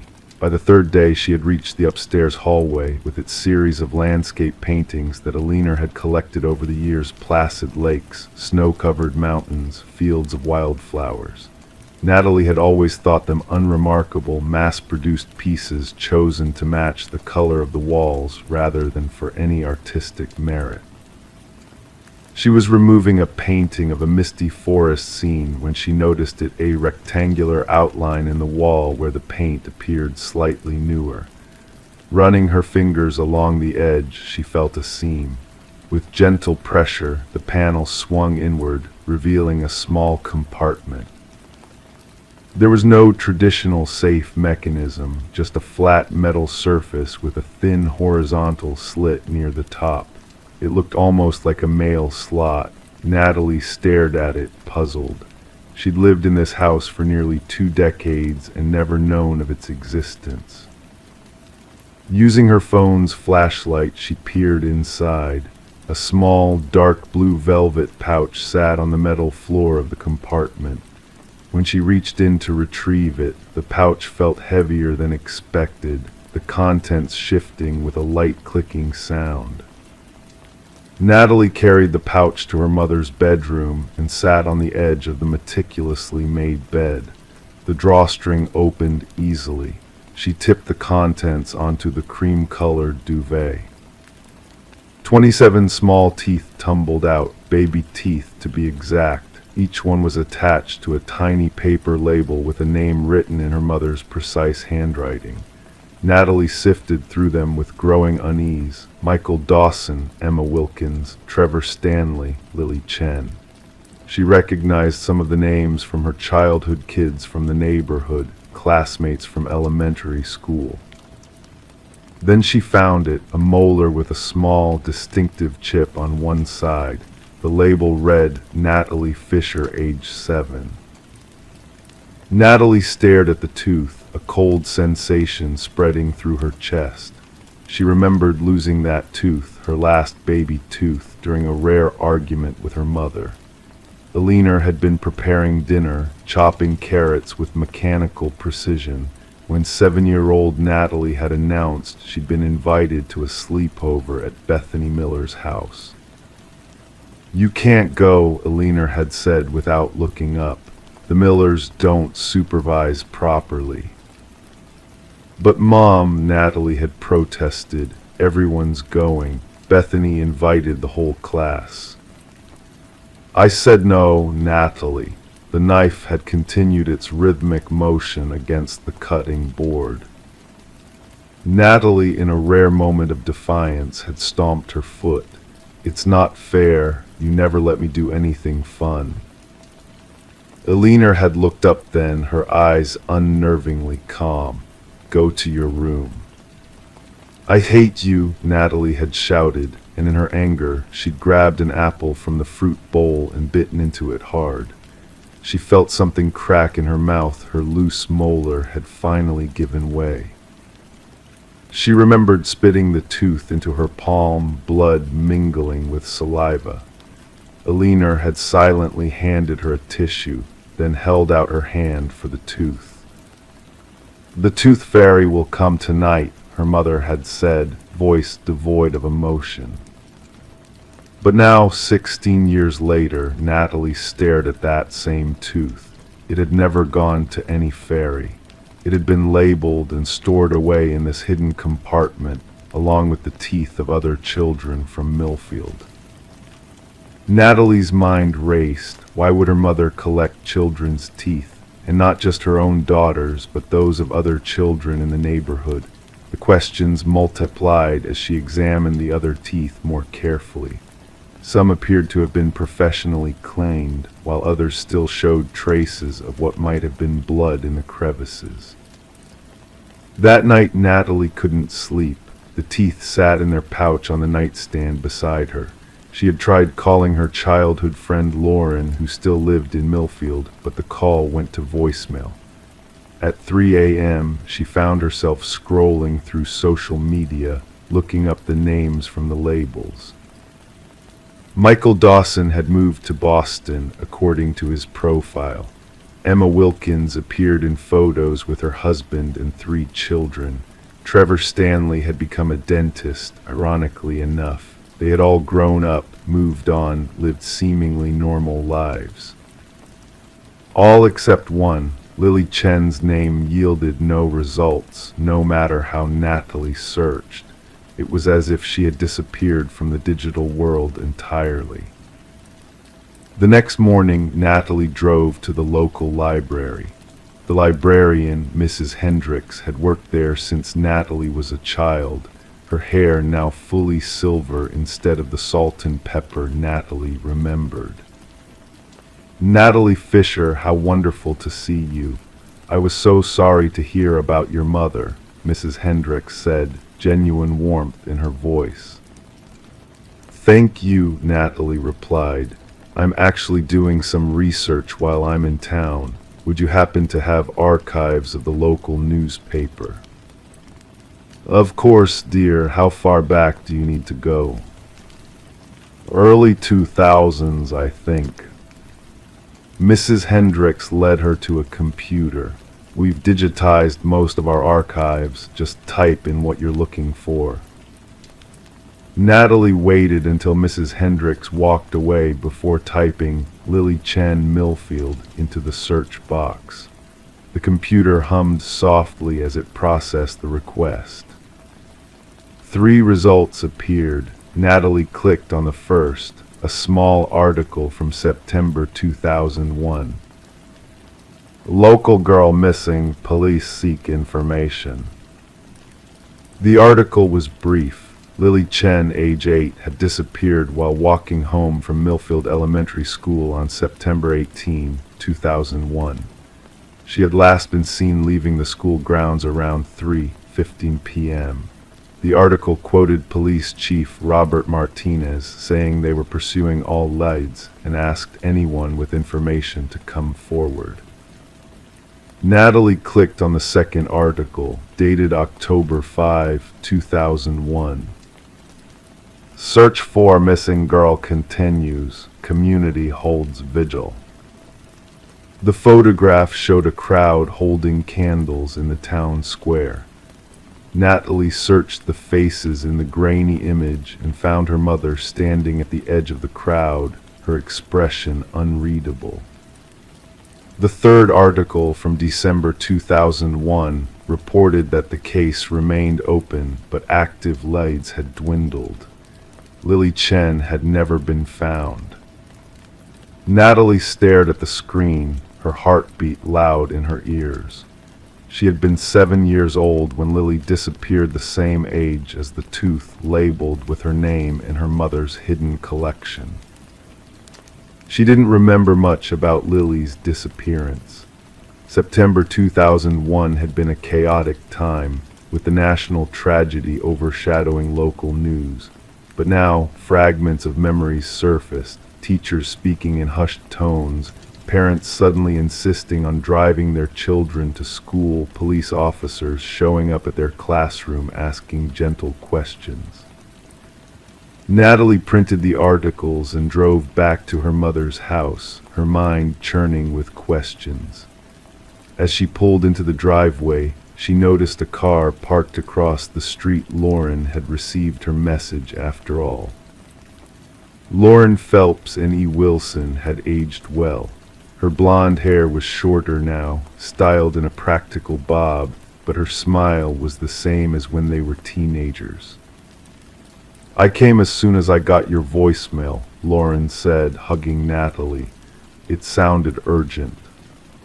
Inside, Natalie showed Lauren the teeth and the articles about Lily Chen. Lauren's face paled as she examined them. This is disturbing. Why would your mother have all these teeth? I don't know, Natalie admitted, but look at the dates. My tooth, the last one I lost it, was right around when Lily disappeared. Lauren frowned. You think there's a connection? I don't know what to think, but my mother was strange, controlling. She had rules about everything. I wasn't allowed to have friends over, wasn't allowed to go to certain houses. Natalie paused, a realization dawning, including the Chens. She said they were not our kind of people. Natalie, Lauren hesitated. There were always rumors about your mom, how she knew everything that happened in the neighborhood, how she had eyes everywhere. Kids used to say she was watching us. What are you saying? Nothing specific, just she was odd, and she worked as a dental assistant for years, right? At Dr. Harmon's office, she would have had access to children's dental records. Natalie nodded slowly, but that doesn't explain Lily Chen. They spent the afternoon going through the house more carefully, searching for anything that might explain the collection of teeth or provide information about Lily. In Aliner's precisely organized home office, they found a locked desk drawer. The key was hidden in an envelope taped to the underside of the desk, exactly where Natalie would have hidden something from her mother as a teenager. Inside the drawer was a small leather-bound journal. The journal contained lists of names, dates, and notations that made little sense at first. Michael D. Crowding, upper lateral incisors, and Emma W. delayed eruption, central incisor. Aliner had apparently been tracking the dental development of children in the neighborhood. The entry for Lily Chen was more detailed. Lily C. distinctive cuspid formation, genetic anomaly consistent with maternal line, requires further study. The final entry about Lily, dated September 18, 2001, contained only 5 words: specimen acquired, study to commence. Natalie closed the journal, her hands shaking. Lauren, I think my mother was collecting specimens, not just keeping baby teeth that came out naturally. Well, you don't think she... I don't know what to think anymore. They debated going to the police but hesitated. What evidence did they really have? A collection of baby teeth that could have been gathered innocently, cryptic notes that could be explained away as professional interest from a dental assistant. That night after Lauren left, Natalie dreamed of her mother standing over her bed, silhouetted against the nightlight, reaching toward her mouth with something silver gleaming in her hand. She woke gasping, dawn light filtering through the curtains. Making a decision, she called the Millfield Police Department and asked to speak to someone about the Lily Chen case. Detective Marcus Powell arrived that afternoon. He was younger than Natalie had expected, probably in his mid-30s, with the patient demeanor of someone who had seen too much too soon. Natalie showed him everything: the teeth, the journal, the articles. His expression remained neutral, but she noticed his posture stiffen as he examined the evidence. Ms. Fisher, I have to ask, why did you bring this to our attention now? I only found these things this week. I've been clearing out my mother's house after her death. Detective Powell nodded. The Lily Chen case has never been closed. It's what we call a cold case, but it remains active. Every few years, someone reviews the file, follows up on any new leads. And have there been any? Natalie asked. None substantial. He carefully placed the tooth labeled with Lily's name into an evidence bag. We'll need to take this for DNA testing, and I'd like your permission to examine the rest of the house. Natalie agreed, feeling both relief and dread. As Detective Powell and his team methodically worked through the house, she sat on the porch steps, trying to reconcile the mother she knew with the person who might have been involved in a child's disappearance. 3 days later, Detective Powell returned. His expression was grave. "We found something," he said, "in the basement, behind a false wall similar to the one that concealed the tooth collection. There was a small room, carefully sealed and soundproofed." Natalie felt her world tilting. What was in it? Nothing now, but we found traces of DNA that matched samples taken from Lily Chen's hairbrush back in 2001. He paused, and we found this. He handed her a photograph protected in a clear evidence sleeve. It showed a young Asian girl sitting in what appeared to be a sterile examination room. She was smiling uncertainly at the camera, a gap visible where one of her front teeth should have been. On the back, in Alina Fisher's handwriting, Lily Day 1. "There will be an investigation," Detective Powell said quietly, "but given what we've found so far and your mother's recent passing, we may never know the full truth." Natalie nodded numbly. "What happens now?" "We'll contact the Chen family. They moved away years ago, but they deserve to know that we might finally have some answers about their daughter." After Detective Powell left, Natalie walked through her childhood home one last time. The house that had always felt cold and sterile now seemed sinister, hiding secrets in its walls. She thought about her mother, the woman who had raised her with rigid rules and emotional distance. Had there been signs she'd missed, or had Alina Fisher simply been skilled at compartmentalizing her life, keeping her daughter separate from her darker pursuits? Natalie would never know for certain what had happened to Lily Chen, whether her mother had acted alone or had accomplices, whether there had been other victims whose names weren't among the teeth in the velvet pouch. The investigation would continue, but some questions would likely remain unanswered. As she locked the door for the final time, Natalie touched her tongue to the spot where her chipped molar had once been the tooth her mother had kept hidden for over 20 years. She thought about the safe with no lock, designed not to keep things in but to receive them, like offerings or confessions. She wondered how many secrets remained buried in Millfield, and how many others, like her, had grown up never suspecting the darkness that lived behind closed doors in their quiet, unassuming town. Story 10. The old box lay hidden beneath layers of forgotten clutter in the attic, a relic left behind by the house's previous occupants. Among the faded Polaroids of ordinary family moments, one photo stood out to Rebecca. It captured a family in her living room, their smiles frozen in time. Yet they were not her family, and a figure lurked in the background, a silent observer in the shadows. As Rebecca descended the creaking stairs, a sense of unease settled over her. The familiarity of her home now felt oppressive, the walls closing in around her.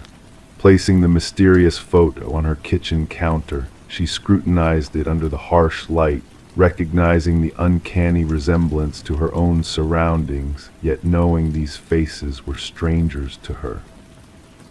Detective Morgan arrived, his weathered appearance hinting at the weight of his past investigations. With a keen eye, he examined the photo, probing for clues in the silence that enveloped the room. Delving into the history of the house's previous owners, a pattern emerged: a series of families vanishing without a trace after exactly 1 year of residency.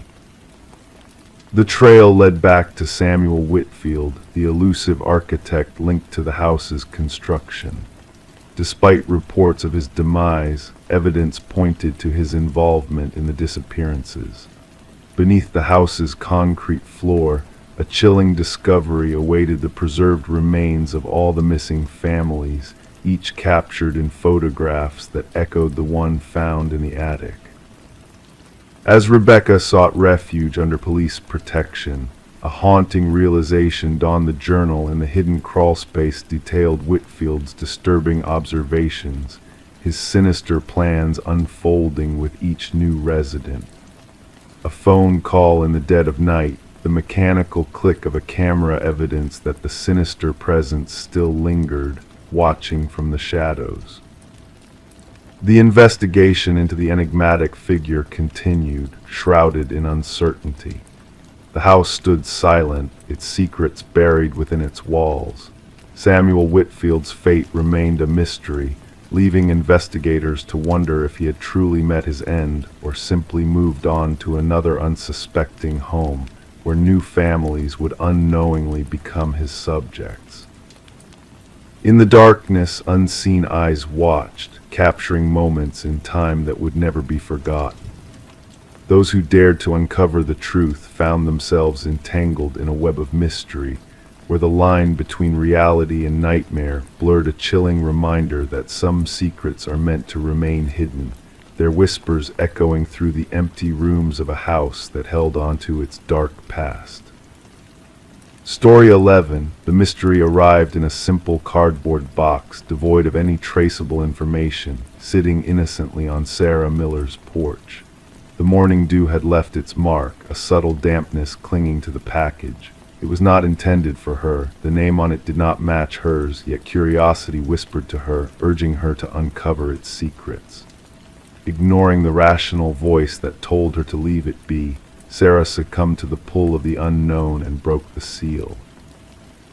Within the box lay a relic of the past, a VHS tape, accompanied by a solitary sticky note bearing the cryptic instruction, "Watch alone." Sarah hesitated, feeling the weight of the black plastic cassette in her hands, a weight that seemed to transcend the physical realm, hinting at hidden truths waiting to be unveiled. Her fingers traced the edges of the tape, sensing the history imprinted on its worn surface. The handwritten note bore the marks of urgency, as if the sender's message carried a burden too heavy to bear alone. As Sarah stood in her kitchen, the familiar sounds of suburban life drifted in through the open window, a distant dog's bark, the laughter of children playing, the rhythmic hum of a lawnmower. Unbeknownst to the outside world, a silent enigma had entered her home. Placing the package on the counter, Sarah pondered the unfamiliar name Daniel Whitaker. It held no significance in her life, a mere stranger's identity that had found its way to her door. The tape beckoned to her, a mystery waiting to be unraveled. Against her instincts, she inserted the cassette into her old VCR, the static on the screen gradually giving way to a dimly lit room, a lone figure seated in the shadows. The man on the screen identified himself as Daniel Whitaker, his voice steady yet tinged with an underlying urgency. His words painted a tale of innocence shrouded in suspicion, of a crime he claimed he did not commit. The room around him revealed a life in disarray, a transient existence marked by fear and uncertainty.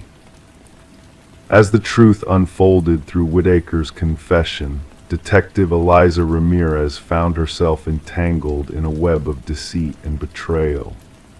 The tapes, each bearing the same desperate play, hinted at a sinister plot aimed at framing an innocent man for a heinous crime. The investigation took a startling turn as Ramirez delved deeper into the life of the victim, Catherine Walsh, uncovering a trail of corruption and conspiracy within a powerful pharmaceutical corporation.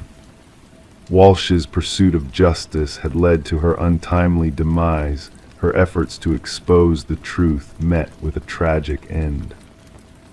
Sarah Miller received a second package, this time filled with damning evidence that vindicated Whitaker's claims.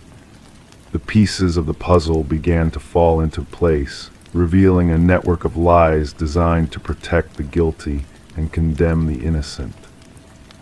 With each tape, with each revelation, the truth emerged from the shadows, shedding light on a dark conspiracy that had remained hidden from view.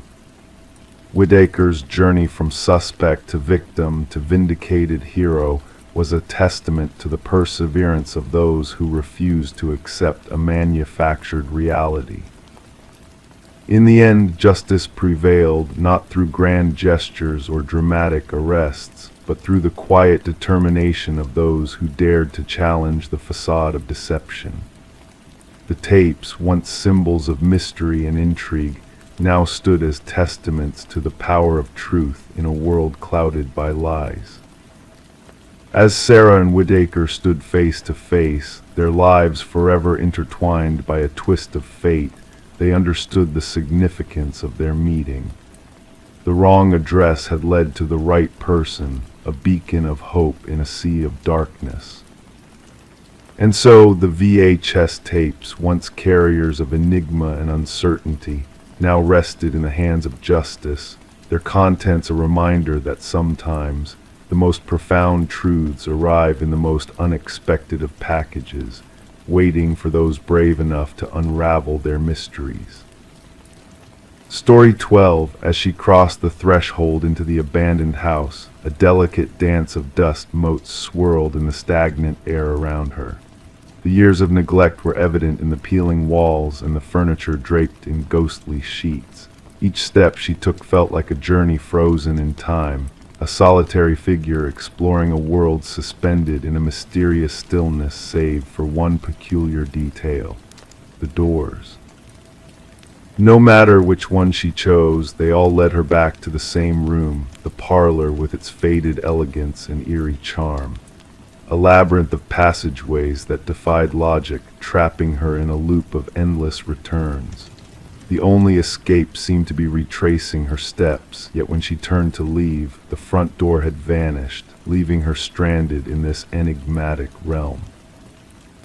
The discovery of Morgan Pierce's lifeless form elevated the abandoned Victorian from a mere curiosity to a grim crime scene. Detective Sarah Lynn stood at the threshold, observing with a quiet intensity as forensic specialists moved through the dim interior like spectral figures. What had once been whispered about in hushed tones among the locals, a house where compasses lost their way, and shadows seemed to whisper, now harbored secrets darker than any urban legend could conjure. The medical examiner's soft-spoken words revealed that Morgan had passed roughly 3 days prior, her demise attributed to a haunting silence that stole her breath away. Seated in a time-worn chair in the parlor, Morgan appeared almost peaceful, as if awaiting a long-lost visitor, her hands folded with a serene grace in her lap. No struggles, no signs of conflict marred the scene, only a profound stillness that unsettled even the most seasoned investigators. Lind inquired about the one who had stumbled upon this macabre tableau, her partner recounting how a real estate agent, showing the property to potential buyers, had mistaken Morgan for a trespasser until a closer look revealed the chilling truth. The house had stood empty since the passing of its previous owner, Eleanor Blackwood, a somber monument to unresolved family disputes and forgotten legacies. At 26, Morgan Pierce was a scholar devoted to unraveling the mysteries of architectural anomalies, drawn to spaces that challenged the boundaries of conventional design. Her absence had been noted by a diligent roommate who shared how Morgan had spoken of her visits to the house where wanderers lose their way in pursuit of her research. Delving deeper into Morgan's final days, Lind uncovered a series of journal entries chronicling her encounters with strange acoustics, chilling drafts, and doors that defied expectation by leading to different destinations with each opening. The missing equipment she had intended to use to document these peculiar phenomena remained a haunting absence, a silent witness to her unfinished exploration. The autopsy revealed a puzzling detail, a trace of a rare alkaloid in Morgan's system, a substance linked to esoteric rituals known to distort perception and conjure vivid visions, yet in quantities too meager to ensure a fatal outcome. Her loved ones attested to her meticulous nature, denying any inclination towards reckless experimentation. Deleted messages recovered from her digital trails unveiled cryptic exchanges with a kindred spirit who shared her fascination with the enigmatic house, alluding to hidden truths and forgotten whispers that echoed through its walls. The house, it seemed, held memories that transcended time, yearning to be acknowledged by those who dared to listen. The trail led Lynn to Adam Reeves, an expert in architectural history who had engaged in a profound dialogue with Morgan, their mutual curiosity blossoming into a bond that transcended mere academia. Reeves spoke of the house's reputation, its deceptive design intended to disorient and confound. Yet his alibi placed him far from the scene of Morgan's demise, his grief genuine as he grappled with the loss of a kindred spirit. A revelation from across oceans breathed life into the shadows of the past, as Eleanor Blackwood's grandson unveiled a legacy of tragedy veiled in secrecy. Generations of the Blackwood family had met their end in that very parlor, their passing marked by an eerie tranquility that belied a sinister force at play.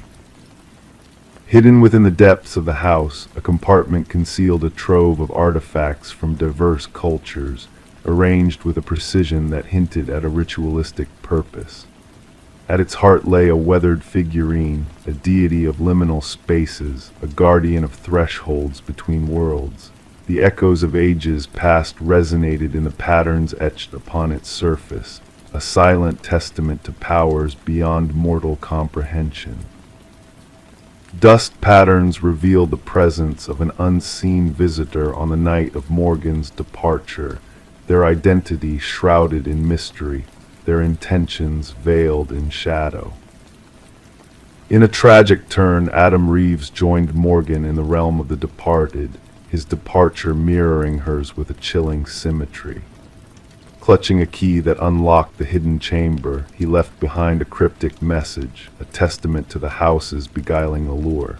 The investigation lingered in the realm of uncertainty, an enigma that defied resolution, shrouded in whispers of unseen hands and lingering shadows. The house stood condemned, its secrets buried beneath layers of dust and memory. Yet whispers persisted of lights flickering in the darkness and figures glimpsed in the corners of weary eyes. Some believed that the house claimed those who delved too deeply into its mysteries, ensnaring them in a web of forgotten truths and untold legacies. Others whispered of a realm that existed beyond the confines of ordinary perception, where the boundaries between reality and illusion blurred into obscurity. The truth remained elusive, a phantom that danced on the edge of comprehension, beckoning the curious to venture into the unknown. And so the house stood silent, its doors leading nowhere and everywhere, a testament to the enduring enigma of a place where time stood still and mysteries whispered on the wind. Story 13. The gentle current whispered secrets as it flowed that tranquil morning, the water reflecting the stillness of the world above. The fisherman, lost in his thoughts, almost missed the peculiar sight of a solitary suitcase bobbing near the shore. At first glance, it seemed like a forgotten relic, perhaps discarded by careless hands. Yet as he drew closer, a noxious odor crept into his senses, thick, heavy, and undeniable. The case was bound in chains, its once sharp edges softened by time and exposure to the elements. When the authorities pried it open, the contents within shattered any semblance of normalcy. Instead of garments, they found remnants of a life lost, a tangle of hair, fingers frozen in a final, desperate grasp, and nestled at the bottom, a cryptic note hauntingly declared, "This isn't the first." Detective Sarah Mercer arrived at the eerie scene, her steps measured as she took in the grim tableau before her. The victim, a woman in her mid-30s with dark locks now matted by the river's touch, lay silently on the shore. The meticulous work of the medical examiner painted a portrait of tragedy, each detail catalogued with precision before the body was tenderly carried away. But what struck Mercer amidst the blankness was not the manner of disposal, but the peculiar care taken in presenting the victim manicured nails, freshly styled hair, adorned in luxurious attire.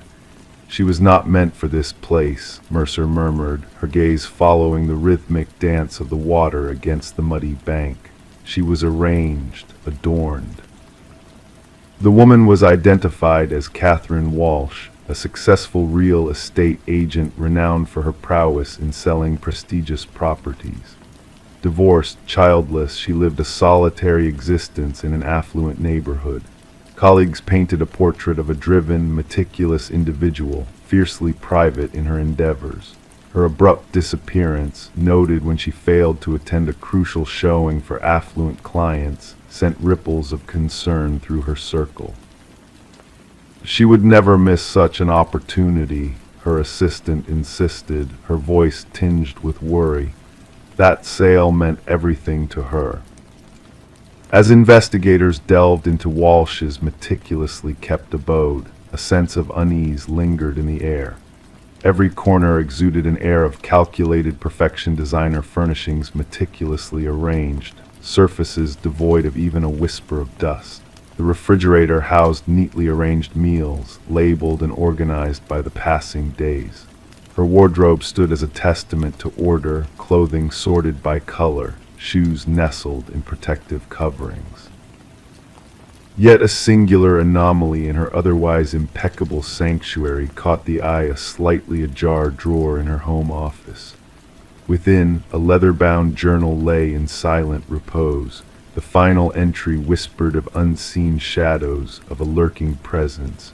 He watches once more, the same vehicle, different plates. A digital excavation of Walsh's online existence unveiled a chilling narrative, numerous messages from unknown sources, each bearing the same unsettling phrase, "I see your perfection." Sent at identical times on different days, these missives painted a sinister picture. Her browsing history, a mosaic of fear and vigilance, revealed searches for security systems, self-defense tools. Mercer's mind wove a fragile thread, connecting the dots from the crime scene to the digital breadcrumbs. "Our perpetrator is no mere brute," she confided to her partner. "This is a choreographed dance, a macabre ritual." The break in the case emerged unexpectedly, a glimmer of light in the encroaching darkness. A local pawnshop owner recognized a distinctive emerald necklace missing from Walsh's possessions. The man who had relinquished it, a regular by the name of Michael Linden, a nondescript maintenance worker, was soon under the watchful eye of the law. Surveillance footage unveiled a tapestry of intrusion, Linden's repeated visits to Walsh's domain, his presence a shadow in her meticulously curated world. A search of his modest dwelling unearthed a chilling gallery photographs of Walsh and other women, each bearing a striking resemblance, each captured in moments of vulnerability. Some faces were marred by a cruel stroke of red. Walsh stood as the third muse in his twisted collection. Behind a deceptive facade in Linden's closet lay a shrine of horrors. Personal effects of each victim were reverently displayed: a lock of hair, a tissue stained with lipstick, fragments of a life stolen. Each item meticulously catalogued alongside a journal detailing intimate details of their existence, their quirks and routines laid bare. The interrogation room turned frigid as Linden, his veneer of calm unbroken, faced the weight of his deeds. "They were flawed," he intoned, his voice devoid of emotion. "They paraded in false perfection, but I saw through their facade. Catherine, she left her desk in disarray. Her lipstick always a smudge, her perfection was a lie." The search for the missing pieces of Linden's macabre puzzle led investigators to desolate realms, where two additional cases were unearthed. Within them lay echoes of Walsh, of lives extinguished in the name of a twisted ideal. Real estate agents, each a mirror to the other, each claiming to embody the essence of meticulousness. As Linden faced the scales of justice, his demeanor unyielding, a tale of horror unfolded in the courtroom. Months of meticulous stalking, of intrusion into lives veiled in false perfection, culminated in acts of unspeakable violence. The families of the fallen watched in silence as the gavel fell, sealing Linden's fate with a sentence of eternal captivity. For Detective Mercer, the final chapter of the saga closed with Linden's conviction, yet shadows lingered in the periphery. What drove him to such unspeakable acts of violence? What fractured mirror within his soul sought solace in the destruction of perceived flawlessness? The river, a silent witness to the unfolding tragedy, continued its meandering course downstream, carrying away the remnants of a shattered existence. In the precinct on Mercer's desk lay the chilling remnants of Linden's obsession, a stark reminder that behind masks of normalcy, darkness lurks, poised to strike. In the quiet of the night, as the world slumbers, the most sinister of predators may be those cloaked in the guise of ordinariness, waiting for the slightest crack in the facade to reveal their true nature. Story 14, the worn envelope aged with time, bore the mark of a fresh stamp, its ink still vibrant from being sent just days before. With meticulous care, the detective unfolded it, revealing a single sheet of paper, its message hastily typed in an uneven script. "I am sorry for what I did." The paper exuded a faint dampness, a lingering scent of iron clinging to its fibers. It was only upon closer inspection that the detective noticed a reddish smear along the paper's edge, a chilling indication that it wasn't just ink staining the page. Detective Sarah Morgan, with practiced precision, placed the letter into an evidence bag, her gloved fingers ensuring no trace was overlooked. The forensics team's analysis confirmed her suspicions the reddish stain was indeed human blood, a match to DNA from an unsolved homicide case that had long troubled the department. The victim, a young journalist named Rebecca Warren, had been discovered in her apartment, her life taken by multiple stab wounds. The crime scene suggested a connection to a story she was investigating, as her laptop was missing and her notes scattered. Despite exhaustive efforts, the case had remained unsolved until this mysterious letter arrived at the police department, simply addressed to Homicide Division. The faint fingerprints left on the paper and envelope hinted that the sender had taken precautions, likely wearing gloves. The postmark, however, provided a valuable light after months of stagnation. As Detective Morgan gathered her team in the dimly lit briefing room adorned with haunting crime scene photos and fruitless suspect profiles, she affixed the image of the letter at the heart of the investigation board. "This changes everything," she intoned, the weight of the moment palpable in the air. "Our killer shows remorse." Detective James Chen, her steadfast partner since the case's inception, scrutinized the letter thoughtfully. "Or perhaps they aim to deceive us, to play with our perceptions," he suggested, his voice tinged with skepticism. The unique typewriter impression patterns led the forensics team to a model long out of production, a relic from a bygone era. While rare, it was not impossible to track down. The investigators began scouring antique shops and collections across the region, hoping for a breakthrough. Delving deeper into Rebecca's life, they uncovered her relentless pursuit of truth and justice, particularly in exposing corruption. Her last assignment, delving into a wealthy family embroiled in local politics, shed light on potential motives. The family dynamics, fraught with inheritance disputes and accusations, offered a fertile ground for investigation. Interviewing Rebecca's boyfriend, Michael Barnes, revealed subtle shifts in his demeanor since the letter's arrival. His admission of Rebecca's fears of being followed added another layer of intrigue to the case. A subsequent letter, bearing the same typewritten message soaked in blood, hinted at a chilling narrative of secrets and betrayal. The trail led the detectives to the mansion of the deceased patriarch, where suspicions fell on the eldest son, Richard, and his collection of vintage typewriters. An unexpected twist emerged when microscopic fibers on the envelopes linked to custom stationery owned by the family's youngest daughter, Eleanor. Her revelation of Richard's request to borrow her stationery triggered a search warrant that uncovered a hidden room in Richard's residence, a chamber of incriminating evidence.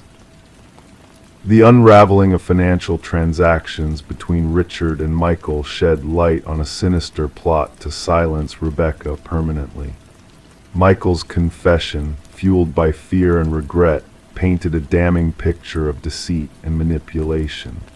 Eleanor's clandestine recording captured the damning conversation that sealed Richard's fate, leading to his apprehension as he attempted to flee.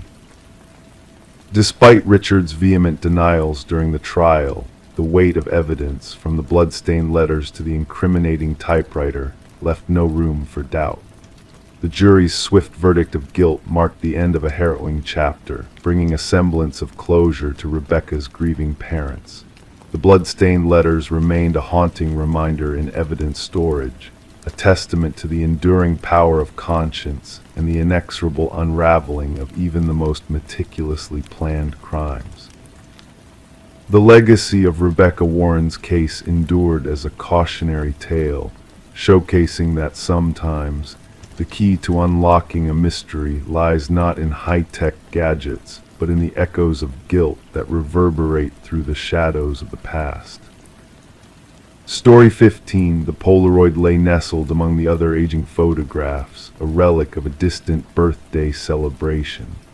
Faces frozen in smiles, candles casting their gentle flicker, nothing out of the ordinary at first glance.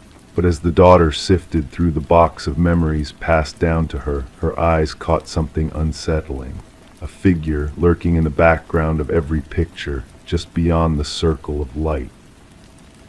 A man cloaked in shadows who did not belong to the family gatherings captured in those snapshots. No one could recall his presence, yet there he was, inching closer in each photo. Sarah Winters stumbled upon this haunting collection while clearing out her late mother's attic.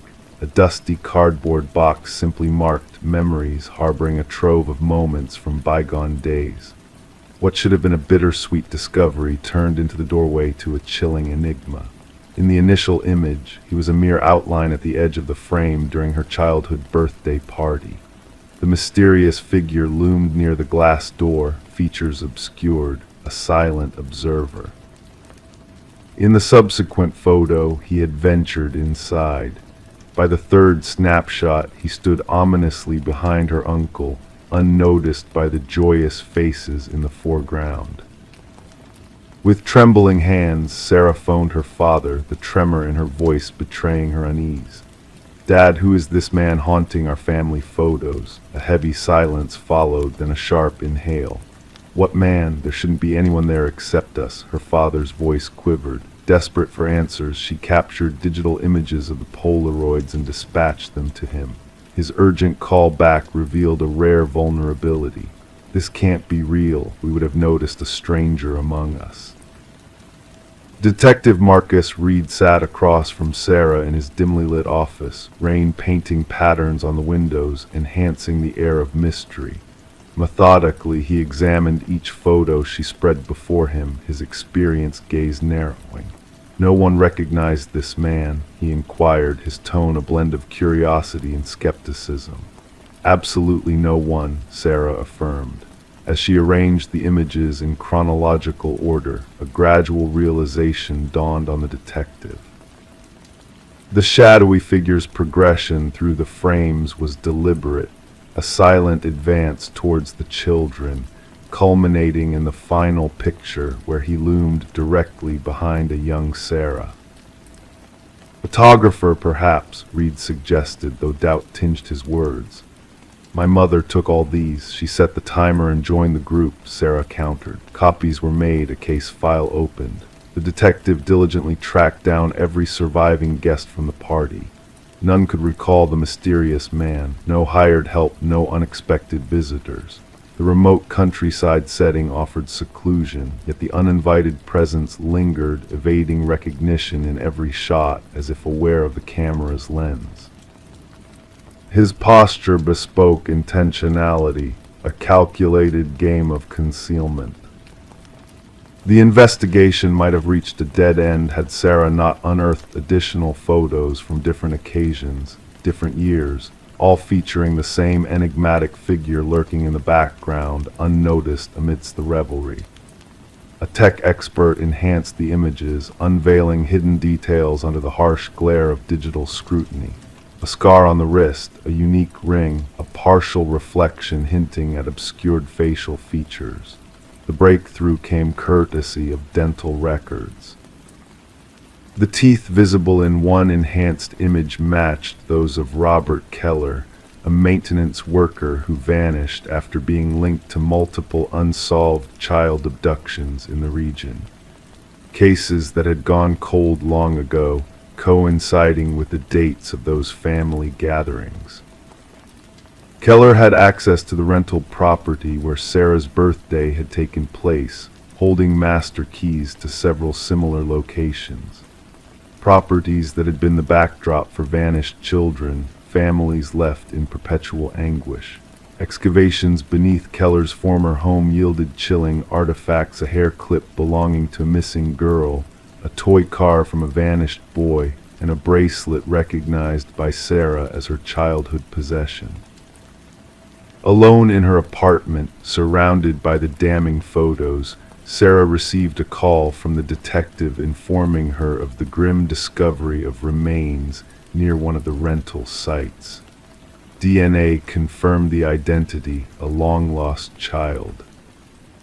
Gazing at the final birthday picture, bathed in the soft glow of candlelight, Sarah beheld her family frozen in time, unaware of the sinister figure lingering behind her younger self, a silent sentinel of darkness.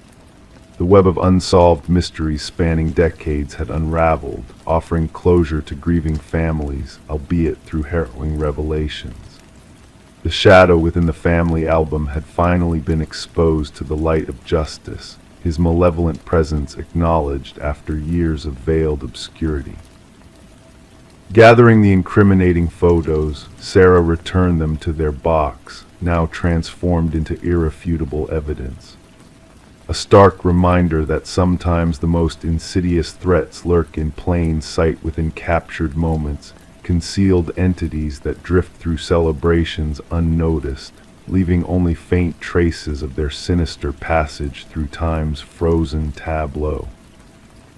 Story 16, as she cleared the mist from the mirror, her gaze fixed upon her reflection. Yet a subtle disquiet lingered in the air. Her features appeared normal, her attire unchanged. But the longer she peered, the more a sense of unease crept over her.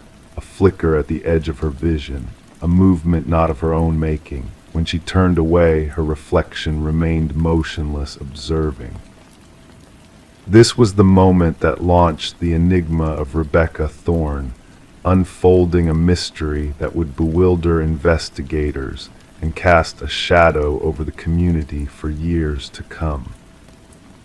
Rebecca resided alone in a modest apartment nestled in a serene suburban enclave. Known for her methodical nature and reserved demeanor, she lived a life of solitude, yet maintained amicable relations with her neighbors. Working as a data analyst for a medium-sized firm, her days were dictated by routine and precision. There was nothing about her that hinted at her future role as the focal point of one of the most bewildering criminal puzzles of the era. The initial signs were subtle. Trifling objects in her home seemed subtly rearranged, no items missing, just shifted. A cup relocated to a different shelf, books rearranged on the shelf, her toothbrush out of place by the sink. Initially attributing these occurrences to absent-mindedness induced by long hours of work under harsh fluorescent lights, Rebecca dismissed them. Detective Marion Shaw first heard of the disturbances when Rebecca, after enduring weeks of such anomalies, finally reached out to the authorities. The initial assessment pointed to a mental health concern rather than criminal activity. Shaw duly noted the complaint but deemed it a non-urgent case among the heap of other reports. There was no tangible evidence, Shaw later recalled. No signs of forced entry, no missing objects, just a woman plagued by a sense of unease in her own abode. However, everything changed with the incident involving the bathroom mirror. During her subsequent contact with the police, Rebecca vividly recounted how her reflection seemed to move independently, how she felt perpetually observed even in solitude. This time she had proof, footage from a security camera she had installed aimed at her front door. The recording unveiled a sight that sent a shiver down even the most seasoned officers' spines. The grainy video depicted Rebecca leaving for work in the morning, followed 20 minutes later by an individual identical to her, using a key to enter her residence. Forensic experts scrutinized the footage for any signs of manipulation or alteration, but found none. The intruder moved like Rebecca, dressed like Rebecca, even carried her distinctive leather bag. Yet, according to the time-stamped footage from her workplace security system, Rebecca had already swiped into her office building on the other side of town. "We are facing a doppelganger scenario," Detective Shaw informed her superiors. "Someone who has meticulously studied Miss Thorne and can mimic her with uncanny precision." The investigation escalated. Fingerprints found throughout the apartment matched only Rebecca's. No foreign DNA was detected. Neighbors reported nothing out of the ordinary, just Rebecca going about her daily routines as usual. One neighbor, Mrs. Keller, recounted a peculiar encounter with Rebecca returning home one evening where she received no response, a behavior she found atypical but not alarming.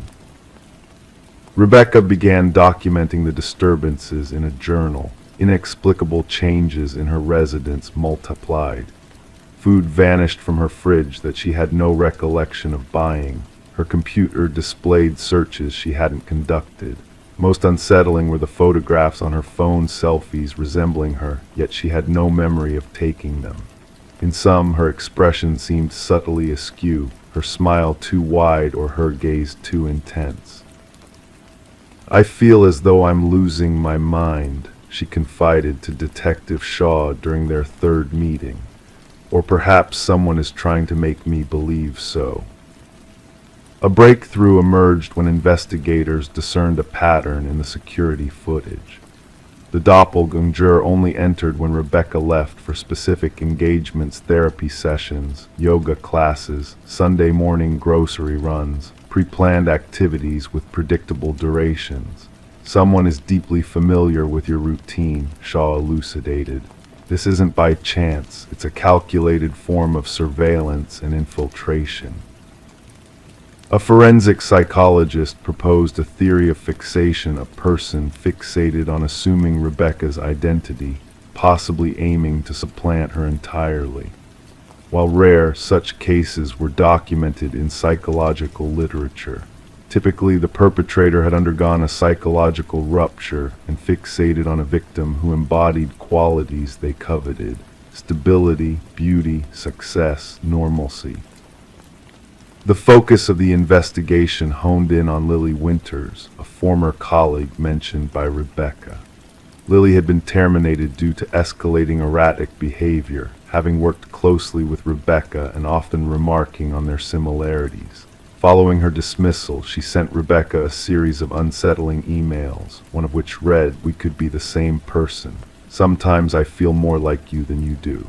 With a warrant in hand, Detective Shaw led a search of Lily's abode.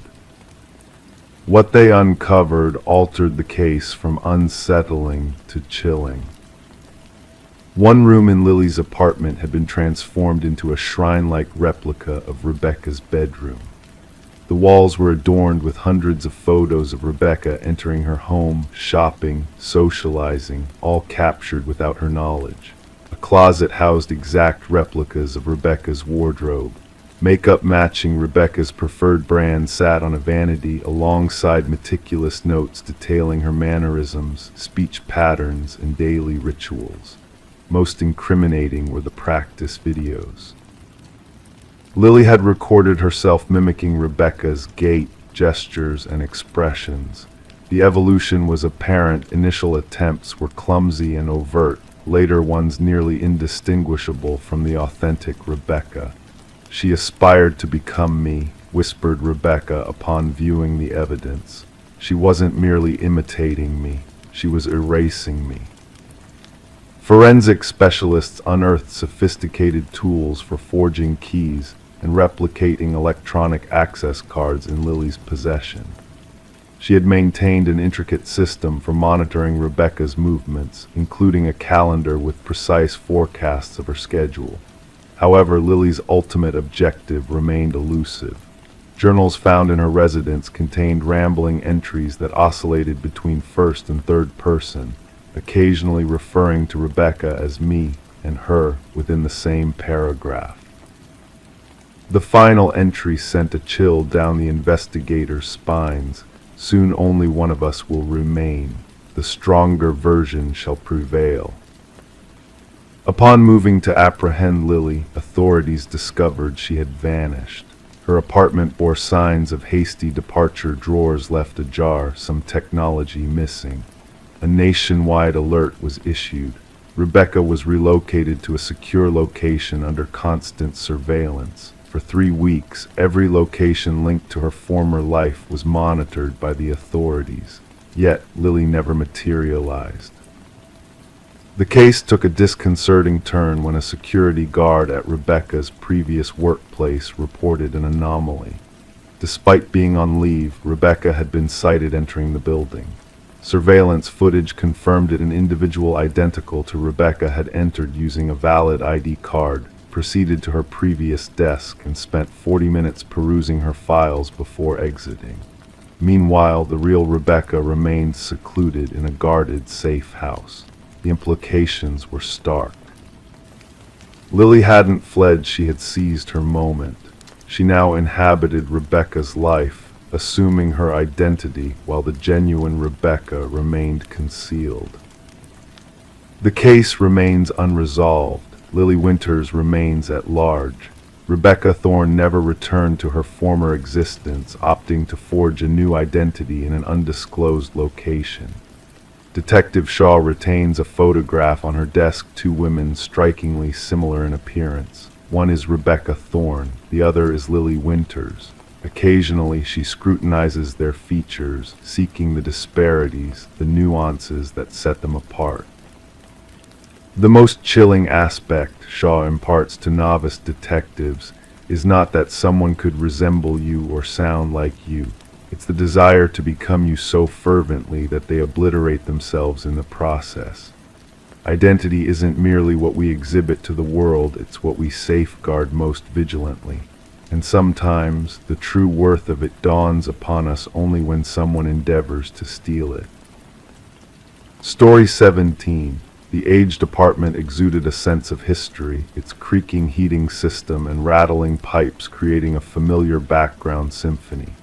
To her, it was just the usual soundtrack of an old building settling in for the night. But one evening, as she lay in bed, a faint yet distinct voice drifted through the vents, catching her attention. It wasn't the typical noise of a neighbor chatting on the phone, it was a whisper, calling out her name.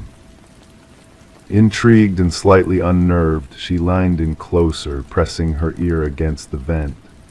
A chilling breath of air brushed past her cheek, followed by a soft, almost playful voice, "I know you can hear me." Detective Morgan Shaw found herself in the heart of the empty apartment, a sense of unease lingering in the air. Her sharp eyes focused on the rusted vent cover that had been forcibly removed from the wall. The forensics team meticulously combed through the scene, capturing every detail with their cameras. The missing woman, Alina Reeves, had vanished without a trace until a strange odor led to the discovery of her remains within the ventilation system.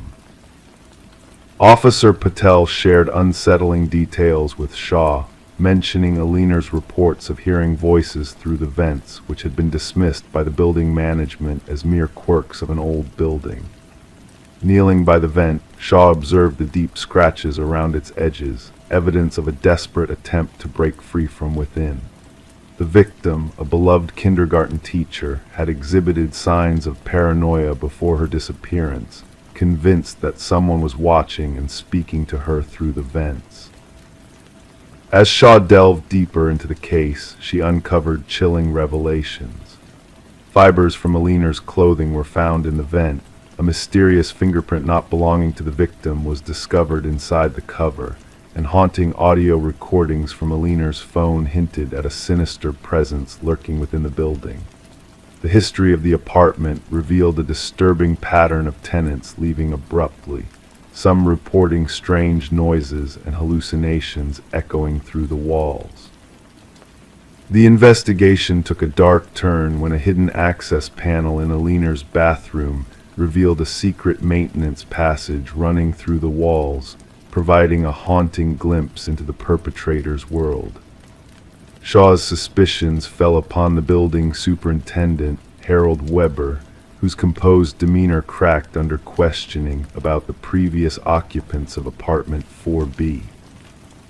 Further evidence emerged from Weber's meticulously organized files, containing recordings and personal mementos of his victims, showcasing a twisted obsession with their lives. Shaw's team uncovered a storage unit filled with artifacts from past tenants, solidifying Weber's disturbing connection to those he had watched and preyed upon. Weber's arrest shed light on a horrifying truth: the predator had been living within the walls, manipulating his victims and leading them to their demise within the labyrinth of ducts and passages. As the trial unfolded, Weber's facade of sanity crumbled, revealing a chilling belief in the building's ability to communicate through him. Despite Weber's conviction, the echoes of his deeds lingered within the vacant apartment building. New residents reported eerie sounds emanating from the vents, whispers in the walls, and inexplicable drafts carrying haunting voices. The building retained its old habits: the groaning heating system, the rattling pipes, a reminder of the dark secrets hidden within its walls, waiting to be heard by those who dared to listen. Story 18. The motel stood there, neglected and worn, a temporary refuge for weary travelers seeking a night's rest. With a peculiar gaze, the clerk handed her the key, a silent warning lingering in his eyes. "Just avoid the last door on the left," he whispered cryptically. Intrigued, she felt a tug of curiosity in her chest. That night, amidst the hushed stillness of the hallway bathed in dim light, she found herself standing before it. The doorknob chilled her hand, and as she leaned in, the door appeared no different from the rest until she listened closely. A soft, rhythmic breath whispered from the other side. Detective Morgan Reed, weary yet determined, pushed aside the crime scene tape and entered. The metallic tang of blood greeted her, the familiarity of it sending shivers down her spine. Stains darkened the carpet, a stark contrast to the untouched bed and pristine bathroom. In the center of this macabre scene lay a young woman, her golden locks splayed like a halo. Her vacant eyes seemed to gaze past the ceiling, frozen in an eternal expression of shock or dread. Reed knelt beside her, mindful not to disturb the evidence markers scattered around. "This marks the third one this season," the forensic technician remarked clinically, his camera capturing the tragedy from every angle. "The same modus operandi as before." Reed nodded in silence. The victim's attire hinted at a life far removed from this forgotten motel. An expensive handbag lay open on the nightstand, its contents undisturbed. This was no mere robbery. A deeper motive lurked in the shadows. The hotel manager lingered anxiously at the threshold, his complexion drained of color. "She checked in alone, paid in cash. I never imagined," his voice faltered. "The maid discovered her during the cleaning."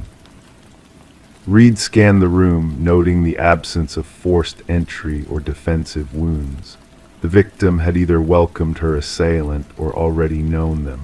Back at the precinct, Reed pinned up photos on the board: 3 women, all sharing a resemblance, all found in rundown motels off the beaten path. Speculation swirled, whispers of a predator stalking the shadows.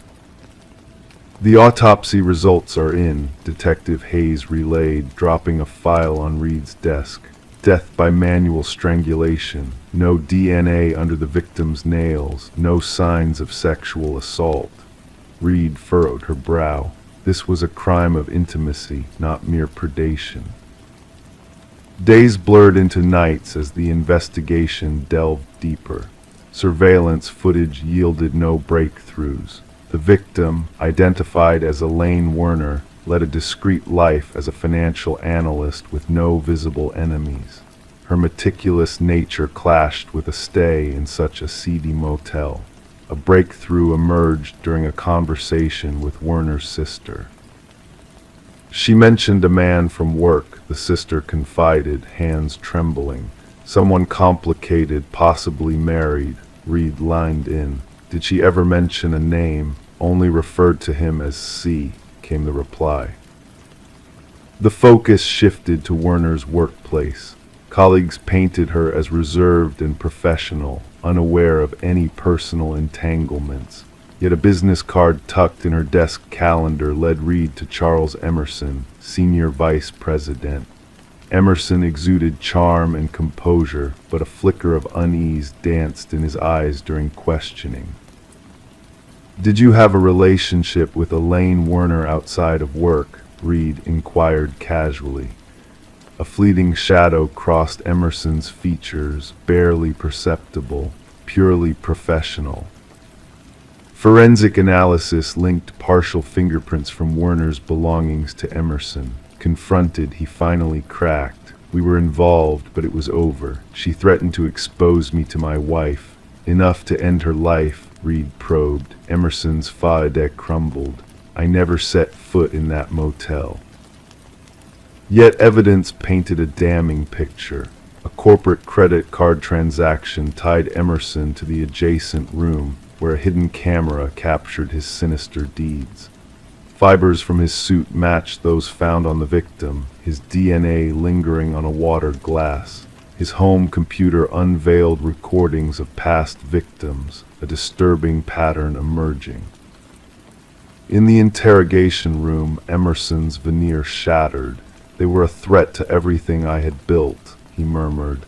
"My reputation, my marriage, my life." The trial unfolded swiftly, a spectacle of justice in a sterile courtroom. Emerson remained stoic, devoid of remorse, sentenced to life imprisonment without parole. As he was led away, Reed caught a glimpse of something within him, a void where empathy should reside. The media dubbed it the door on the left case, a chilling tale that captivated minds and haunted dreams. For Reed, the case lingered, an enigma she couldn't shake.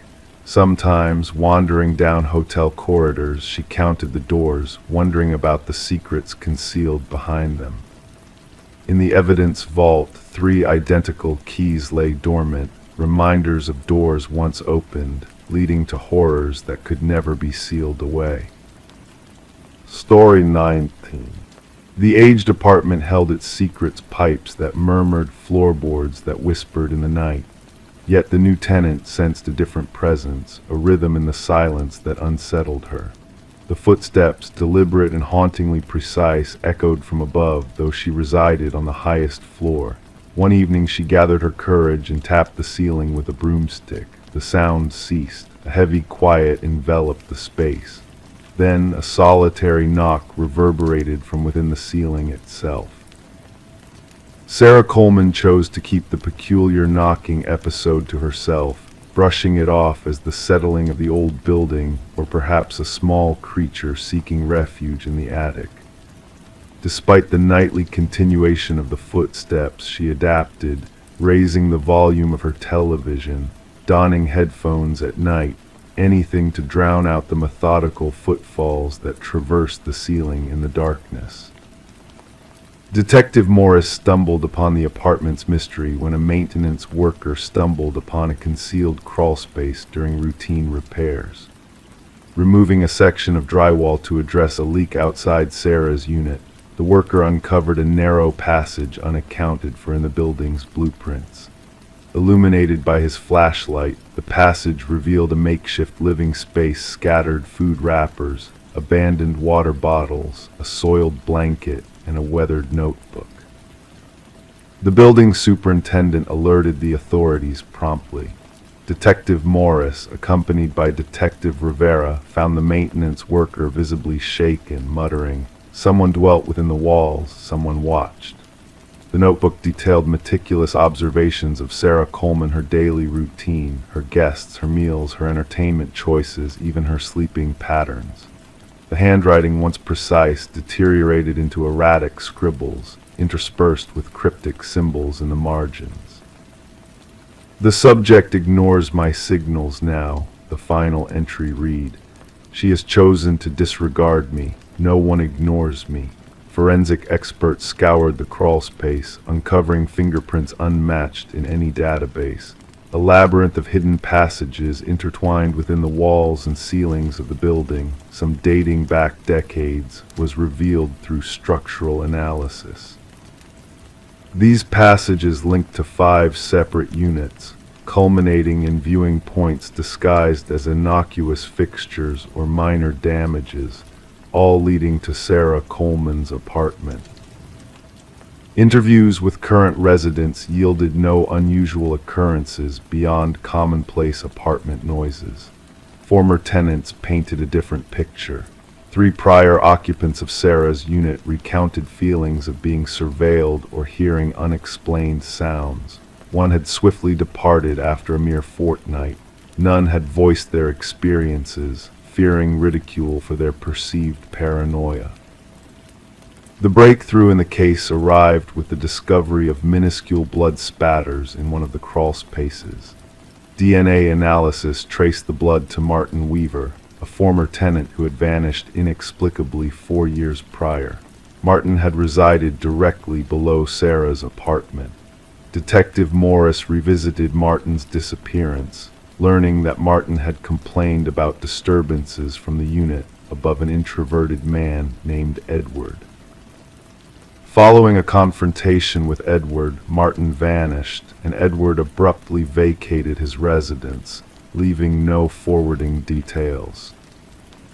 A pattern emerged as investigators delved into Edward's history. He had resided in 6 distinct buildings over 2 decades, consistently opting for top-floor accommodations, maintaining minimal social interactions before disappearing without a trace. A neighbor from Edward's 3rd residence recalled him as brooding and frequently lamenting the necessity of silence. Property records unveiled Edward's ownership of secluded rural land. Upon investigation, a cabin emerged, adorned with photographs and notes. Images of apartment residents, including Sarah Coleman and Martin Weaver, adorned the walls.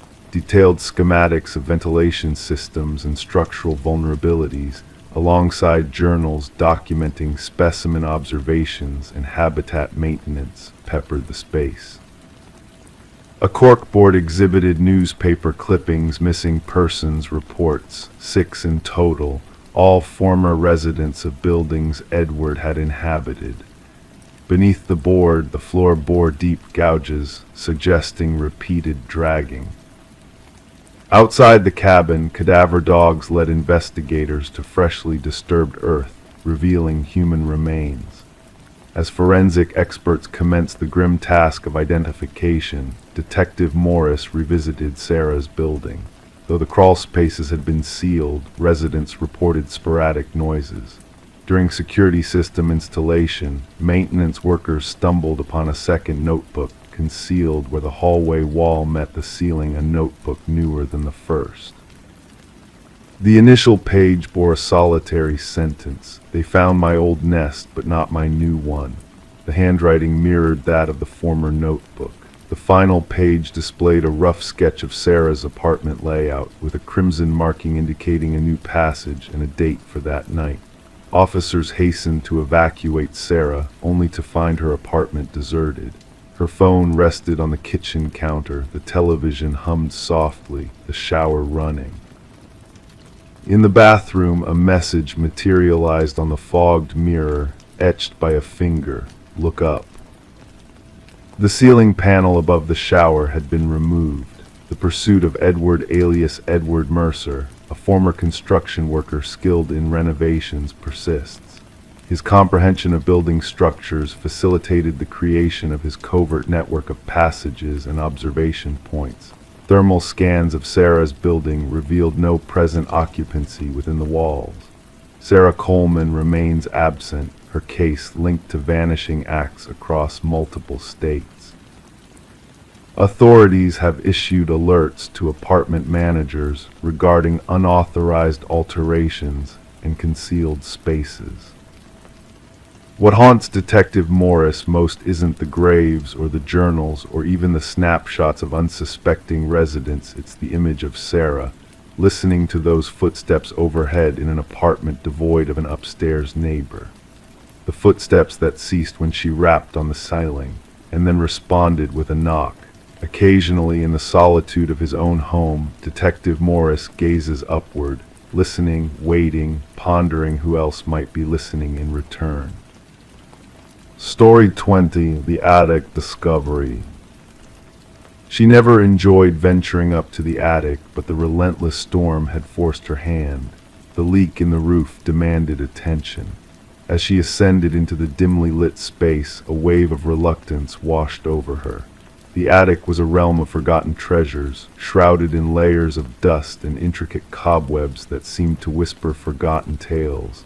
Amidst the shadows, nestled in the farthest corner, stood an ancient dollhouse.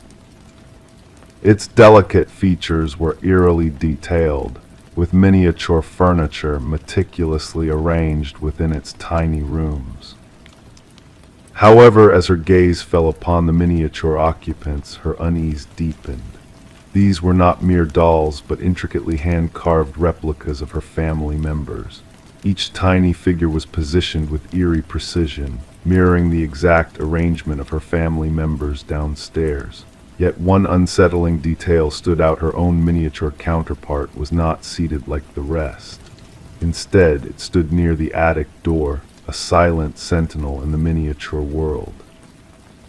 Rebecca Morgan tentatively reached out, her finger tracing the roof of the dollhouse where her tiny likeness stood. A shiver ran down her spine, unrelated to the chill that permeated the attic. The dollhouse did not belong here. This was not her childhood home, but a temporary abode her family had recently occupied. The discovery prompted a frantic call to law enforcement, setting off a chain of events that would unravel a chilling mystery. Detective Sarah Harmon led the investigation, initially dismissing the family's distress as a mere prank or figment of their imaginations. However, the intricate detail of the dollhouse and the unnerving presence of surveillance cameras hidden within the miniature figures soon revealed a disturbing reality. Forensic analysis uncovered a hidden entrance to a basement living space beneath the house, where evidence of a long-term intruder was found. The absence of forced entry confounded investigators, leading them to delve into the history of the property. What they uncovered was a tale of tragedy and obsession.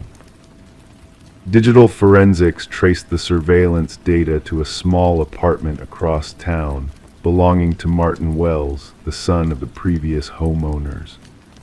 His obsession with the property, fueled by mounting debts and a desire for control, had led him to create a twisted surveillance system using dollhouses to monitor unsuspecting tenants. As the truth unraveled, Wells revealed his delusional motivations, claiming a sense of ownership over the property and its inhabitants. His chilling words echoed his fixation on control and surveillance, turning real lives into mere playthings in his elaborate game. The case sent shockwaves through the community, prompting a reevaluation of real estate disclosure laws and privacy protections for tenants. Wells faced a litany of charges, his actions deemed a gross violation of privacy and security. For the Morgan family, the ordeal left scars that would never fully heal. Rebecca's haunting realization lingered long after they had fled the house, forever changed by the knowledge that they had been unwitting pawns in a disturbed man's game. As the chapter closed on this harrowing saga, criminologists pondered the depths of Wells' deception and the eerie question that lingered in Rebecca's mind: could there be more dollhouses, more lives under surveillance, waiting to be discovered in the shadows? Story 21. In a quaint Victorian-era home, Michael and Sarah Klein found more than just charming woodwork and high ceilings. A simple water stain in the master bedroom led them down a path of mystery and intrigue, peeling away layers of the past that whispered secrets long forgotten. As they uncovered the hidden layers beneath the peeling wallpaper, they stumbled upon a name Alina Winters scrawled in ink, repeated endlessly across the wall in a frantic, uneven script. This discovery sent shivers down their spines, stirring a curiosity that soon transformed into an all-consuming obsession. Researching online revealed a haunting connection: the missing persons case of Alina Winters, a young woman who vanished without a trace decades ago. Strangely, the woman who had sold them the house, Margaret Cavendish, bore a striking resemblance to the missing Alina. The investigation took a chilling turn when they discovered hidden compartments beneath the floorboards, revealing a series of identification cards bearing different names but the same face: Alina's face, Margaret's face, and more. The lines between reality and illusion blurred as they delved deeper into the dark web of deception woven within the walls of their home. Forensic analysis unearthed a tangled web of identities and a shocking revelation: Rebecca Eldridge, a psychiatric patient with dissociative identity disorder, had assumed Alina's persona after her disappearance. The walls bore witness to Rebecca's fractured mind, each stroke of the pen a desperate plea for recognition and redemption. Excavations in the backyard unearthed the long-lost remains of Alina Winters, bringing closure to a decades-old mystery. Rebecca, masquerading as Margaret Cavendish, was apprehended, her elaborate charade crumbling in the face of irrefutable evidence. The names on the wall, once a haunting enigma, now stood as a testament to a tragic tale of obsession and betrayal. Michael and Sarah's dream home had become a haunting echo of the past, forever etched in the annals of true crime lore as the house where the walls whispered of murder and madness. As the sun set on their once idyllic home, a sense of peace descended, the weight of the past finally lifted.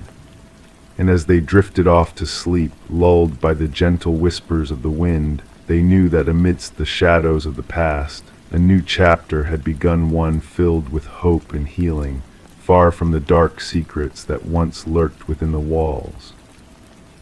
Story 22. In the quiet of the night, a pocket dial sparked an eerie chain of events.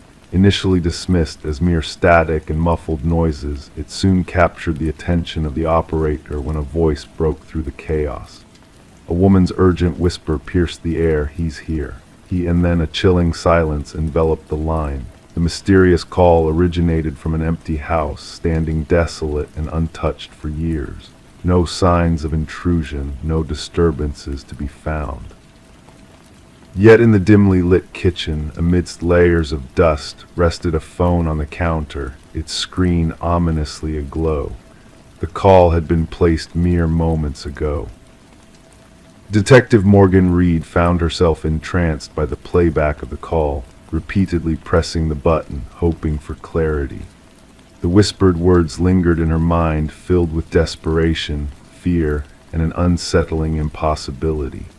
The abandoned property had once belonged to the Sullivan family, who had vacated the premises following a devastating house fire that ravaged a portion of the estate. Since then, the house remained uninhabited, visited only by a caretaker sporadically, who attested to no unauthorized entry. "Background check on the number," Morgan inquired, turning to her partner, Detective Walsh. The revelation that the number belonged to Catherine Sullivan, the deceased daughter of the family, sent shivers down their spines. Catherine had passed away in a tragic car accident 3 years prior. As Morgan gazed at the phone enclosed in an evidence bag, the enigma deepened. A phone once owned by a departed soul, making calls from a place frozen in time. The scene at the counter suggested the phone had materialized there, disturbing only the dust beneath it. The forensic team's exhaustive search yielded little results. No identifiable fingerprints on the device, no trace of a recent visitor.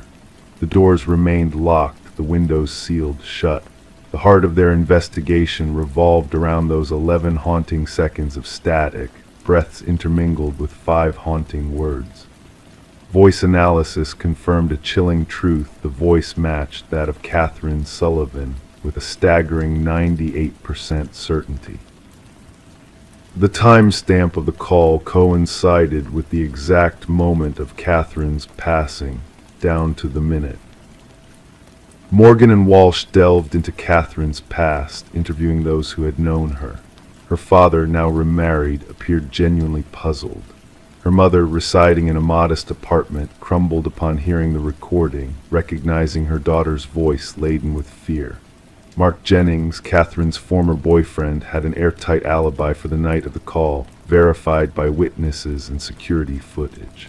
The pieces of the puzzle refused to align, defying logic and reason. Just as the investigation seemed at an impasse, a pivotal discovery emerged.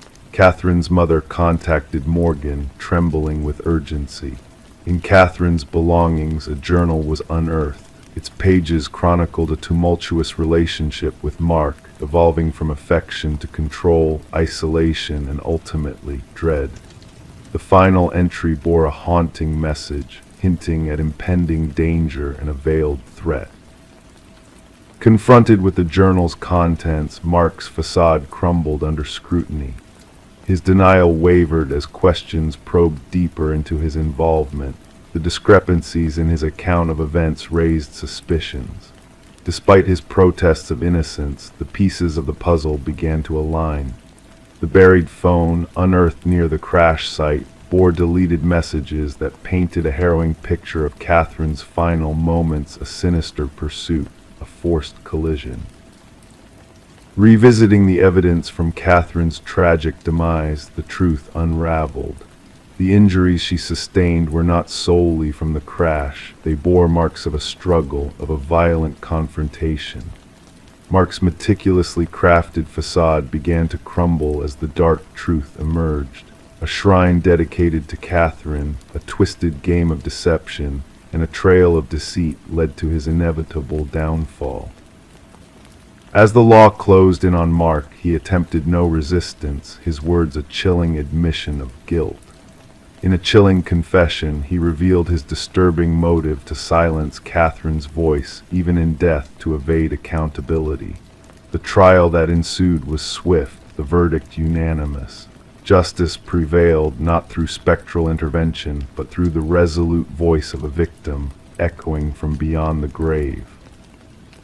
The phone, once a conduit for deception, now sits dormant in the confines of the evidence locker. A phantom reminder of a tale that transcends the realms of the living, a testament to the resilience of silenced voices. In the quietude of the night, some claim to hear its phantom ring, a haunting echo of a soul that refused to be silenced. Catherine's story endures not as a ghostly whisper, but as a beacon of hope that even in the darkest of shadows, truth will find its way to light. Story 23. The ancient library had faced its fate of demolition. Workers toiled tirelessly, nearing the end of their task when, amidst the dust and debris, a laborer stumbled upon a concealed latch hidden within a bookshelf. With a gentle click, the entire shelving unit swung open, unveiling a narrow passageway leading to a secret chamber. The air within was heavy, stagnant, as if time had frozen within those walls for decades. No furnishings adorned the room, only a solitary chair placed in the center, firmly bolted to the floor. And etched repeatedly on the wall, a haunting message lingered, "I am still here." The construction foreman swiftly radioed for the authorities. What had commenced as a routine demolition swiftly morphed into something far more ominous. Detective Morgan Walsh, a seasoned investigator with 2 decades of experience, stepped into the room, his flashlight piercing the darkness, casting an eerie glow upon the unsettling words that adorned the walls. "Secure the area," Walsh commanded the officers, his voice resonating in the confined space. "No one disturbs a thing until the forensics team arrives." The history of the building added a layer of intrigue to the unfolding mystery. Once owned by the esteemed Harrington family, the library had been bequeathed to the public following the unexplained vanishing of their daughter, Rebecca. Her disappearance during her final year of college had left behind no clues except for her abandoned vehicle discovered near the woods. Despite extensive searches and inquiries, the case had grown cold, with speculations ranging from a voluntary escape to something more sinister. The Harringtons steadfastly clung to the belief that darker forces were at play. As the forensic experts meticulously combed through the hidden chamber, they unearthed strands of hair and fibers embedded within the chair. Traces of blood and skin cells were detected amidst the scratches on the wall, hinting at a tumultuous struggle. Initial analysis suggested the biological remnants belonged to a young female. "This chair was meant for confinement," the forensic analyst remarked, gesturing to the bolt holes and weathered leather straps still affixed to the arms. The occupant put up a fierce fight. Walsh mobilized a team to delve into the Harrington family's past. The timing of the library's donation gnawed at him, a generous act that coincided closely with Rebecca's disappearance, a curious correlation that now loomed ominously. Further inquiries uncovered a troubling revelation. The contractor responsible for the bookshelf's installation had exclusively worked for Maxwell Harrington, Rebecca's uncle and the family's patriarch. Financial records unveiled exorbitant payments to this contractor, far surpassing standard renovation expenses. Former library staff expressed shock at the revelation, none having been privy to the hidden chamber. However, an elderly librarian recollected Maxwell spending prolonged hours alone in that section of the building after hours. She had assumed he sought solace for his avid reading habits. Maxwell insisted that part of the library remain untouched during renovations, she recounted to the investigators. He deemed the original woodwork as historically significant and irreplaceable. The investigation took a chilling turn when DNA tests confirmed the genetic material in the hidden room matched samples obtained from Rebecca's hairbrush found in her old bedroom. The pieces of the puzzle were slowly aligning, and the picture that emerged was harrowing. Rebecca had not fled voluntarily. She had been imprisoned behind the bookshelf, potentially by a member of her own family. Securing a warrant, the detectives combed through the Harrington estate. In Maxwell's study, a leather-bound journal concealed in a secret compartment unveiled a disturbing narrative spanning several months, chronicling an unsettling fixation on his niece. The final entry sent shivers down their spines. She threatened exposure. "I could not allow that. The chamber will confine her until she comprehends." Confronted with the damning evidence, Maxwell's faade crumbled. She was a threat to everything, he finally confessed, his voice devoid of emotion. "Rebecca stumbled upon financial records proving my embezzlement from the family foundation. The family's reputation was my priority. I could not let her tarnish it." The truth unraveled in all its horror. Maxwell had lured Rebecca to the library, subdued her, and locked her away in the concealed chamber. His intention was to keep her confined until she agreed to silence, but fate took a dark turn. During a confrontation, Rebecca had attempted to break free, leading to a fatal outcome. "I panicked," Maxwell revealed in his recorded admission. "I buried her beneath the room's floor and sealed it shut." Donating the library ensured that part would remain undisturbed. Ground-penetrating radar confirmed the presence of human remains beneath the hidden room's flooring. Excavation unveiled Rebecca's skeletal remains, adorned with the silver bracelet her parents had gifted her on her 20th birthday.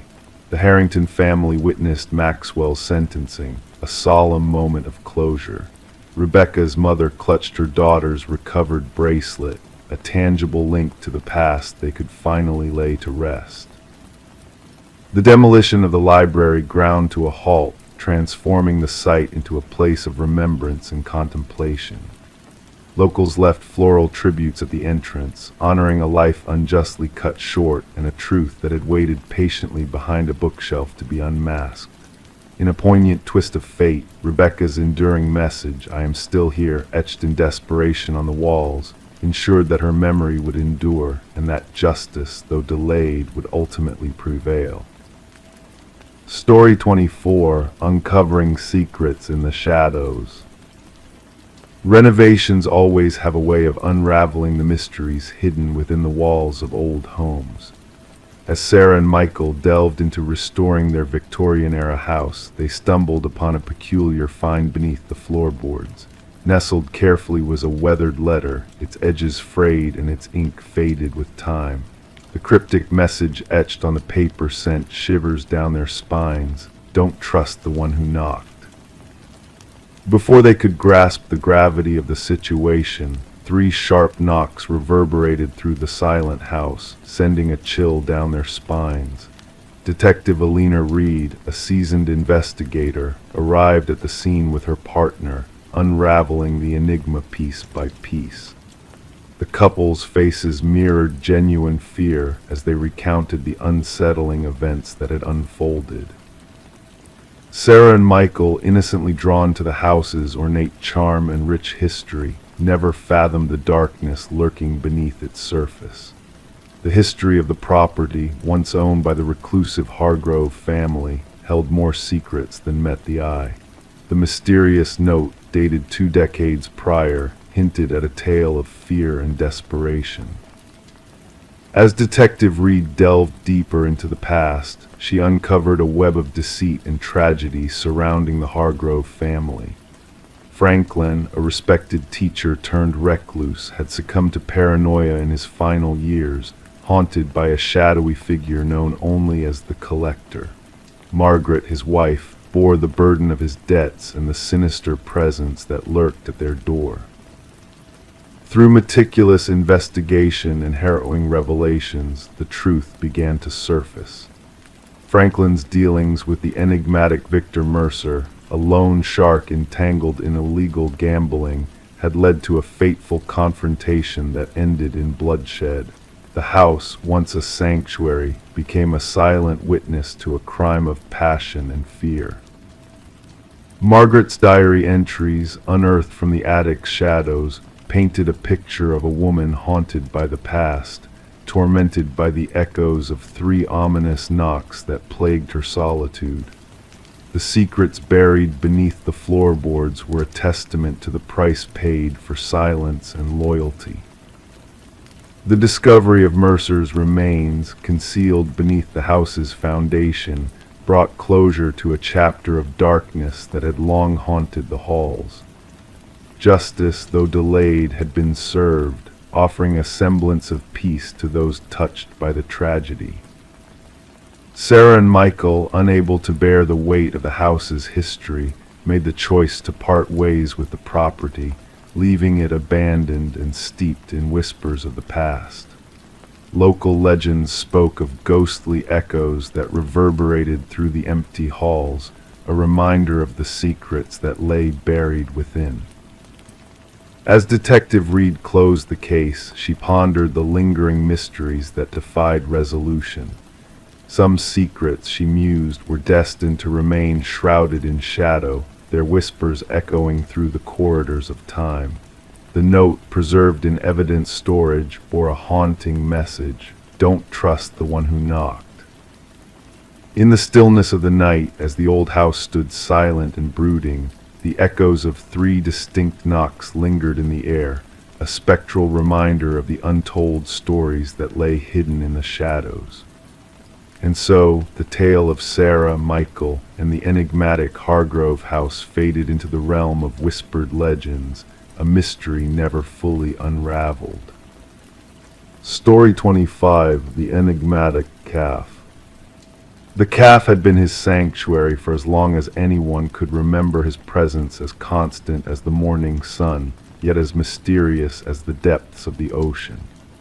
Each day, without fail, he would occupy the same corner table, enveloped in solitude and shrouded in silence. The barista recognized his face, a familiar visitor in a sea of fleeting customers, but his name remained a whispered enigma, a secret locked away in the recesses of his being. Then one fateful day, he failed to materialize within the comforting embrace of the cafe's walls. Concern rippled through the regulars like a gentle breeze, a subtle shift in the usual rhythm of life. When the authorities delved into his customary spot, a forgotten wallet was the only trace he had left behind.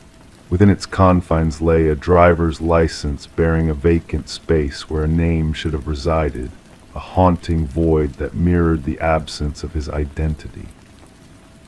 Detective Sarah Mercer, with her keen eyes and unyielding determination, delved into the unsettling mystery that surrounded the enigmatic figure now dubbed John Doe in the annals of the case. The surveillance footage captured his mundane entrance, his customary order of black coffee devoid of sweetness, and his retreat to the secluded table adorned with verdant foliage. His actions seemed mundane, unremarkable, yet the inexplicable vanishing act shattered the illusion of normalcy. As Mercer pored over the footage, a disquieting realization washed over her, a revelation that transcended the boundaries of logic and veered into the realm of the inexplicable. John Doe, the elusive figure, had simply dissolved into the ether, leaving behind a trail of bewilderment and unanswered questions. The wallet, a vessel of secrets, divulged no tangible clues to unravel the enigma. A blank canvas where personal details should have thrived, a testament to his elusive nature. The credit cards bore no names, a cryptic numerical sequence leading to dead ends. A receipt, a handful of cash, and a solitary business card bearing a cryptic phone number painted an enigmatic portrait of the man who existed on the periphery of reality. The barista's recollections offered scant morsels of insight, a soft-spoken figure with a penchant for solitude, a man of few words and enigmatic charm. His presence in the cafe was a solitary dance, a silent symphony that resonated with the whispers of the unknown. The notebook, a repository of cryptic symbols and enigmatic codes, stood as a testament to his inscrutable nature. Cryptographers toiled in vain, attempting to decipher the esoteric language that adorned its pages. Architectural sketches of ethereal buildings, structures that defied conventional existence, graced its worn pages, a testament to a mind teetering on the precipice of the extraordinary.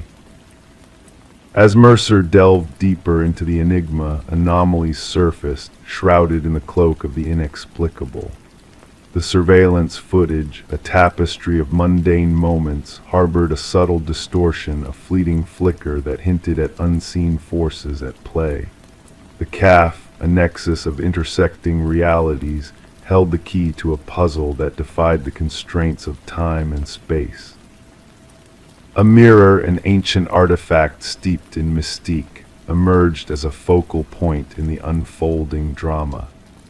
Adorned with cryptic symbols reminiscent of those that adorned John's notebook, it beckoned Mercer into a realm where mirrors served as gateways and reality wavered like a flickering flame. The revelation came in the form of a voice from the past, a former physicist bearing secrets of quantum mirrors and parallel realities. Daniel Weston, the man who existed on the cusp of existence, a brilliant mind lost to the annals of time, re-emerged from the shadows of obscurity. The cafe, a convergence point of disparate realities, stood as a testament to Weston's grand experiment, a stage where the boundaries between worlds blurred and the veil of normalcy was rent asunder. Mercer, a mere mortal caught in the cosmic dance of fate, stood at the precipice of a revelation that defied comprehension. As the investigation spiraled into the realm of the extraordinary, manifestations of the uncanny gripped the cafe in tendrils of otherworldly intrigue. Reflections danced of their own volition, specters of a reality beyond the mundane realm of existence. And in the final act of the enigmatic drama, Mercer beheld a truth that transcended the bounds of rationality. John Doe, Daniel Weston, a duality of existence, gazed upon his own reflection in the shattered remnants of the mirror, a poignant reminder of the fragile nature of reality. The calf, a bastion of enigma, succumbed to the tides of time, its secrets buried beneath the rubble of forgotten dreams. Daniel Weston, a specter of the past, dissolved into the mists of obscurity, leaving behind a legacy of unanswered questions and unfulfilled destinies. Detective Mercer, haunted by the echoes of a mystery unsolved, retreated into the shadows of introspection, her gaze fixed upon a notebook that mirrored Weston's own. The fragments of the mirror, a shattered testament to a reality rent asunder, whispered of truths best left undisturbed. And as the night descended upon the city, casting its veil of silence upon the world, the enigmatic tale of the man who existed on the edge of reality faded into the tapestry of forgotten lore, a whisper carried by the winds of time to lands unknown. Story 26. In the hush of the night, a mysterious package arrived in the mail, wrapped in a plain envelope devoid of any return address. Within it lay a single brass key, weathered by time and secrecy. The homeowner, a woman named Sarah Miller, found herself holding this key that felt both foreign and strangely familiar in her grasp. With a sense of intrigue, she tried the key in every lock she possessed, but each one remained unmoved by its touch. It belonged to no door she knew. Setting the key down gently on her coffee table, a haunting sound filled the air. The old grandfather clock in the hallway let out a single, hollow chime, its gears stirring despite having been silent for years. Sarah's unease grew as she pondered the significance of this peculiar occurrence. After reporting the strange incident to the authorities, what began as an oddity soon unfurled into a web of darkness, casting a shadow over the once serene suburban neighborhood. The responding officer, initially dismissive of Sarah's concerns, took the key as evidence, his curiosity piqued by the air of mystery surrounding it. Little did he know that this seemingly innocuous key would unlock a sinister past hidden in the shadows of the community. The case file made its way to Detective Robert Harmon, a seasoned investigator with a knack for unraveling mysteries that lurked beneath the surface of seemingly ordinary lives. As he examined the unassuming brass key resting on his desk, a chill crept down his spine, a sense of foreboding settling over him like a shroud. Delving into Sarah's background revealed a life untouched by criminality, a retired teacher with no skeletons in her closet. The forensic team found only her fingerprints on the key, the evidence offering no clear answers as to its origin. The postmark on the envelope led to dead ends, leaving more questions than clues in its wake. It was a stroke of luck that led Detective Harmon to discover a connection between the key and a cold case from years past, a key that unlocked a storage unit harboring unspeakable horrors. Blood-stained carpets, tools of torment, and images of women trapped in time and investigation that had hit a dead end until now. As the pieces of the puzzle fell into place, a name emerged from the shadows: Harold Jenkins, a man with a past shrouded in mystery, a neighbor long gone but not forgotten. The hunt for Jenkins intensified, each step unearthing a trail of darkness that led to a secluded cabin, a chamber of horrors hidden beneath its floorboards. Behind the cabin, a graveyard of secrets lay buried, the earth holding the remains of lives snuffed out by a predator in the guise of a quiet neighbor. Sarah, now thrust into the heart of the storm, found herself at the center of a twisted game orchestrated by a man known as the Keymaster. As the manhunt spread like wildfire, the community held its breath, gripped by fear and disbelief at the evil that had dwelled among them. The final showdown with Jenkins, a man consumed by his own madness, ended in tragedy, his lifeless body a stark reminder of the darkness that had touched so many. In the aftermath, as the dust settled and the wounds began to heal, Sarah found herself forever changed by the brush with malevolence that had seeped into her life.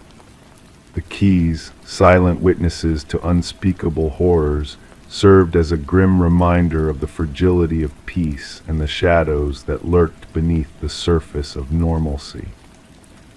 And so, the tale of the brass key and the horrors it unlocked faded into memory, a cautionary tale of the darkness that can hide behind the facade of everyday life, a reminder that evil can wear many faces, waiting to reveal itself in the most unexpected of ways.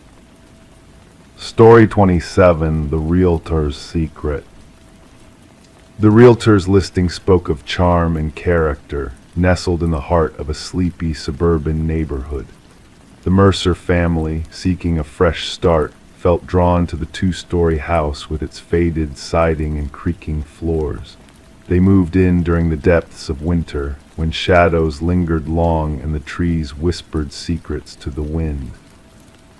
No mention of a basement greeted them in the listing, no hint of hidden depths beneath their new home, but fate has a way of revealing what lies in the shadows. As they peeled back the old carpet in the living room, a discovery awaited them: an ancient door, its handle rusted and heavy. It took the combined effort of the family to pry it open, revealing a staircase leading down into darkness. Expecting to find a storage space, they were greeted by a chilling sight: a single chair beneath a swaying light bulb, casting eerie shadows across the room. And on the wall behind the chair, a series of photographs caught their eyes, images of themselves, captured within the walls of their own home. Detective Sarah Connors, with her partner by her side, arrived at the scene as the crime scene unit worked to secure the area. The Mercers' voices trembled as they recounted their discovery below their living room floor. Connors, a seasoned investigator, knew they had stumbled upon something beyond the ordinary. The basement revealed a room frozen in time, with concrete walls and a chair bolted to the floor. But it was the row of photographs that sent shivers down their spines, images of the Mercer family, taken in their most intimate moments by an unknown observer. As the investigation unfolded, a chilling pattern emerged. Previous owners of the house had also been under surveillance, their lives documented in meticulous detail. Each family had stayed for a brief time before selling the property, unaware of the hidden eyes that watched their every move.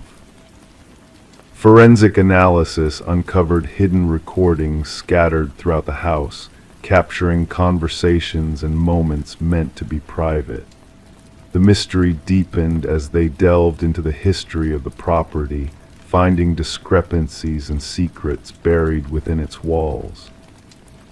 A breakthrough came when they unearthed a journal belonging to the house's original builder, Edward Kelvin. His writings hinted at a descent into madness, a belief that the families who lived in the house belonged to him. Kelvin's obsession with watching, recording, and documenting their lives had consumed him. The manhunt for Kelvin led to a shocking discovery: a wiry figure curled in a hidden crawl space, his eyes blinking against the sudden light. He spoke of the families as if they were characters in a play, his delusions painting them as his subjects rather than fellow humans. Kelvin's trial exposed the extent of his surveillance network, revealing hidden rooms and observation points carefully integrated into the house's structure. The families who had unknowingly lived under his watchful eye were left reeling, their sense of security shattered by the revelation. As the house was demolished and the ground reclaimed, the families carried with them a lingering unease. The violation of their privacy haunted them, a specter that lingered in the corners of their minds, They wondered if they were truly alone, if the walls held secrets they could never uncover. And so, as night fell and the world slept, they found themselves staring up at the ceiling, searching for signs of the unseen observer who had once called their home his own.